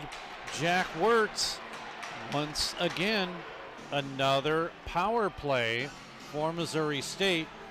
And Steve, at what point, yes, they are now 2 for 4 in the power play, but at what point do you say you've got to start capitalizing? Yeah, their last power play, aside from the first 20 seconds, wasn't their strongest. I'll put it that way. It's just a tough penalty if you're Jamison St. Clair. Just couldn't keep a stick down. They call it a trip, but he basically got the stick caught in the chest. Anyway, you slice it, 2 more minutes on the board. Down by 1. 3-2 in favor of Drury. Panthers have led the entire game, except for being tied. But for 90% of it, they have. So if you're watching this as an Ice Bear fan, you want them to capitalize. If you're a Drury fan watching this, fine, whatever. We'll kill the next minute 32. Now Weber looking to get control. Back behind the net, out in front, a drive, save. As that drive by the Ice Bears, Dapron, or make that, yeah, that was Dapron 19, was turned aside. Good save by Kuchaslo. Puck taken away and cleared out to center. Good shift that time from Mason Kaspic, controlling the puck up along the boards and able to find, as you said, Jack Dapron in the slot, in stride. Ice Bears bring it across the line. They get it to now Duke Bacardi. Duke with 46 seconds remaining on the power play. Duke, he's 1-on-2, looking to get protection over to the far side now. He does see a little bit of it. Bolger, he shoots in, and a save by Kuchaslo. So you see what Drury's doing is they're putting 2 men on the puck carrier. Yeah. Not giving him much chance to do anything. Yeah, the way you get that double team in the corner right there on Duke Bacardi near side corner, you block both the whip around pass around the boards and the feed to the point. But it is gutsy. Exactly. You connect, and all of a sudden you have an open man. Ice Bears do win the draw. That's key. 26 seconds remaining. 3:47 to go in the period. Panthers lead by 1. Here's Bolger drive, missed wide. Bacardi. Up top, the other Bacardi, Joey, save. Rebound. Now here's Duke. To Joey. 5 seconds to go on the power play. Shovel pass, makes it to Bolger up top, and it's blocked in front. Luke Aston with the block. We come the other way. Here is St. Clair out in front. He shoots and inadvertently tipped or tripped by Jalavian. Fans want a penalty. Play continues. 3:07 to go. Back behind the net, Sterling Ponick. Over to the corner. Now to Beaupre. Turned across the line and sent down low in the Missouri State zone. 2:53 remains. Driven by Levine. Chipped it out to center. Panthers bring it back in. Garcha with a drive, missed wide. Far side once again. Dapron on the ice. Kicked out to center. 2:37 remaining in a 3-2 Missouri State, or take that back, 3-2 Drury lead. As they lead Missouri State by a count of 3-2. Now the Ice Bears have it. A backhander in front and a save. How soon do we see Jalavian head to the bench? 2:20 to go in this one, down by 1. We know how good Drury has been historically on the face-off. Well, the last 2 periods it's been fairly even matched, however, in that department. Still a little too early for my taste. Yeah, this isn't the NHL where you pull in 3 minutes. We'll see what happens. Puck is sent out to center and all the way down. This should be an icing call, and it is. 2:03 to go in the period. The final period of the 25 portion of the 25-26 season. Ultimately, it comes down to how confident are you in your ability to hold the zone. There's Jalavian standing by. Looks like we're going to get a timeout here. Okay, that's 1. Missouri State takes their timeout. We'll take a quick timeout. We'll be back.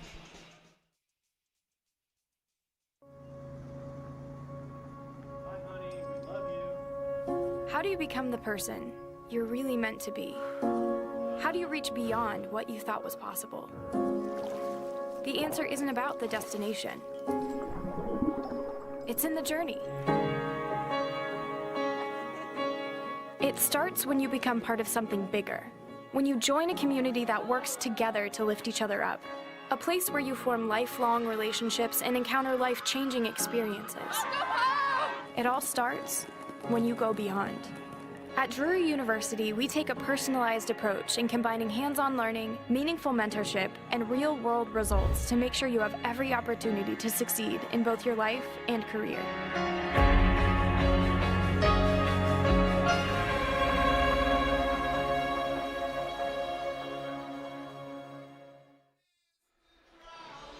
We are back at Brightspeed Ice Park. Steve Casson, Steve Govero, Steve Granato. I gave you a new brother, I guess, on the ice. Here's a drive that comes in off the face-off. Down to 2 minutes remaining. And Jalavian still in the net. Racing through. Davidson. Eating off some precious time. Missouri State trying to get control. They do. Bolger does. Now Bolger will slowly bring it across the line. Into the zone. Drop down in low. Jalavian makes his way to the bench. No, he's not going to now. Ice Bears send it back in. They're going to go for a line change. Are the Panthers, though. 1:27 remaining. Puck tipped down in. Ravenstein. Or is that St. Clair? That's St. Clair. 7. Shot comes right out in front, and Jalavian makes the save. O'Rourke is not happy about that. Neither are the fans right next to us. That was a great feed from below the goal line.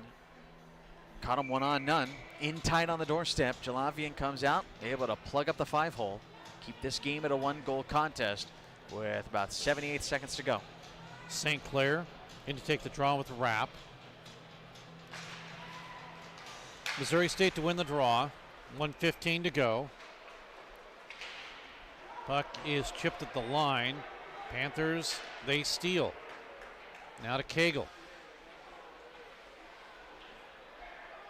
Cagle will hold on. Less than a minute to go in the period. We'll see if they pull the goaltender. Right now they're not. Bulger with it. He'll shoot it in. Goaltender Jalavian, he is gone to the net. Empty net. Missouri State with an extra player out. 47 seconds remaining. Puck is sent back for Missouri State to send it over. Weber will drive it in. 37 seconds remaining. Puck at the line, kept in. 30 seconds to go. Puck chipped into the zone. Now with 23. Bulger, his shovel pass gets it across the line now. Here is an opportunity for Bulger again. Puck is out, empty net. Panthers have it, and it goes underneath the stick and offside as Luke Aston had it go off, but regardless, 5 seconds remains, and with the offside, the play will come in the neutral zone. Face-off dot, probably not enough time. Yeah, too far to go with 5 exactly on the board. Aston just had it slip through on the stick in front of the Missouri State bench, but the clock is the problem. That's still empty. Missouri State has 5 players on, so they are not. Now they got it. Now they got an extra player. So 6 players off the draw. Puck moved to the corner of the net, misses wide. And Drury will take a 3-2 victory here tonight. Well, Steve, 2 really close games over the weekend. The Panthers ultimately the better team.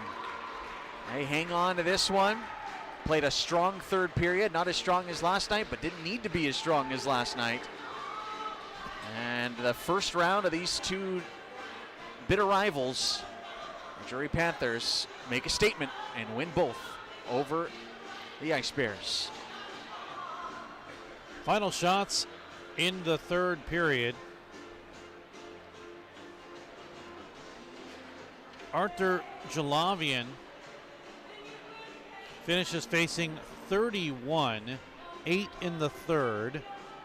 Joseph Kuchaslo finishes facing 7, 3-period total of 27.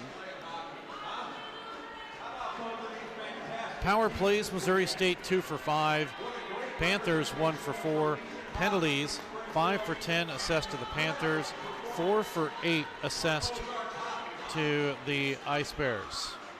I think we're going to have a player of the game coming up in just a second, but as the Panthers improve to 18-1, the Ice Bears are 9-4-5. Let's hear it from Kevin. The Smoothie King player of the game.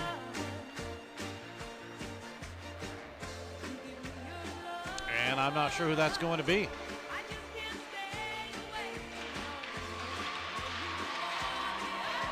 As the Panthers salute the fans after a big win.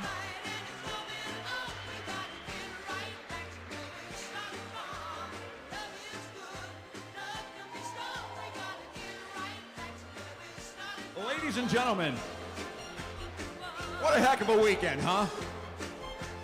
For us fans, for the Drury Panthers, but I don't think anybody had as good of a weekend as this young man. Your assistant captain, number 18, Luke Aston! Game winner in the shootout last night. Another goal tonight. But I mean, seriously, what was it like playing in front of all these fans? Oh yeah, it was amazing. I mean, nothing beats this. You know, this is why we, love to play hockey still, and yeah, it was just a great weekend overall. We played the higher-ranked teams in Chicago, but I don't think we played tougher competition than what we played this weekend. Oh yeah, for sure. I mean, we knew coming in this weekend that it was going to be hard fought. Both 3 really close games, and we just had a great weekend. Now, we don't play again until January 17th. We're home here against Maryville, which is another top 10 ranked team. But how good is it to go into the break beating Missouri State twice? Feels pretty good. Buddy, we'll see you at the Christmas party tomorrow.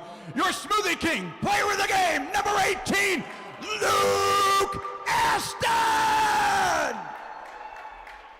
That's why I'm the one with all the cough drops and he's not. Well, Luke Aston obviously had a very nice game here tonight. That top line really in the second period onward really turned it on. So very impressed with the top two lines all weekend, especially here in the latter stages. We saw the first line really turn it up a notch. Luke Aston obviously a big part of that here tonight. Our final broadcast of the 25 portion of the 25-26 season. A lot of people to thank, of course. Want to be wishing everybody a very Merry Christmas and a Happy New Year. We hope that you will all have whatever Santa wants to bring to you. There you go.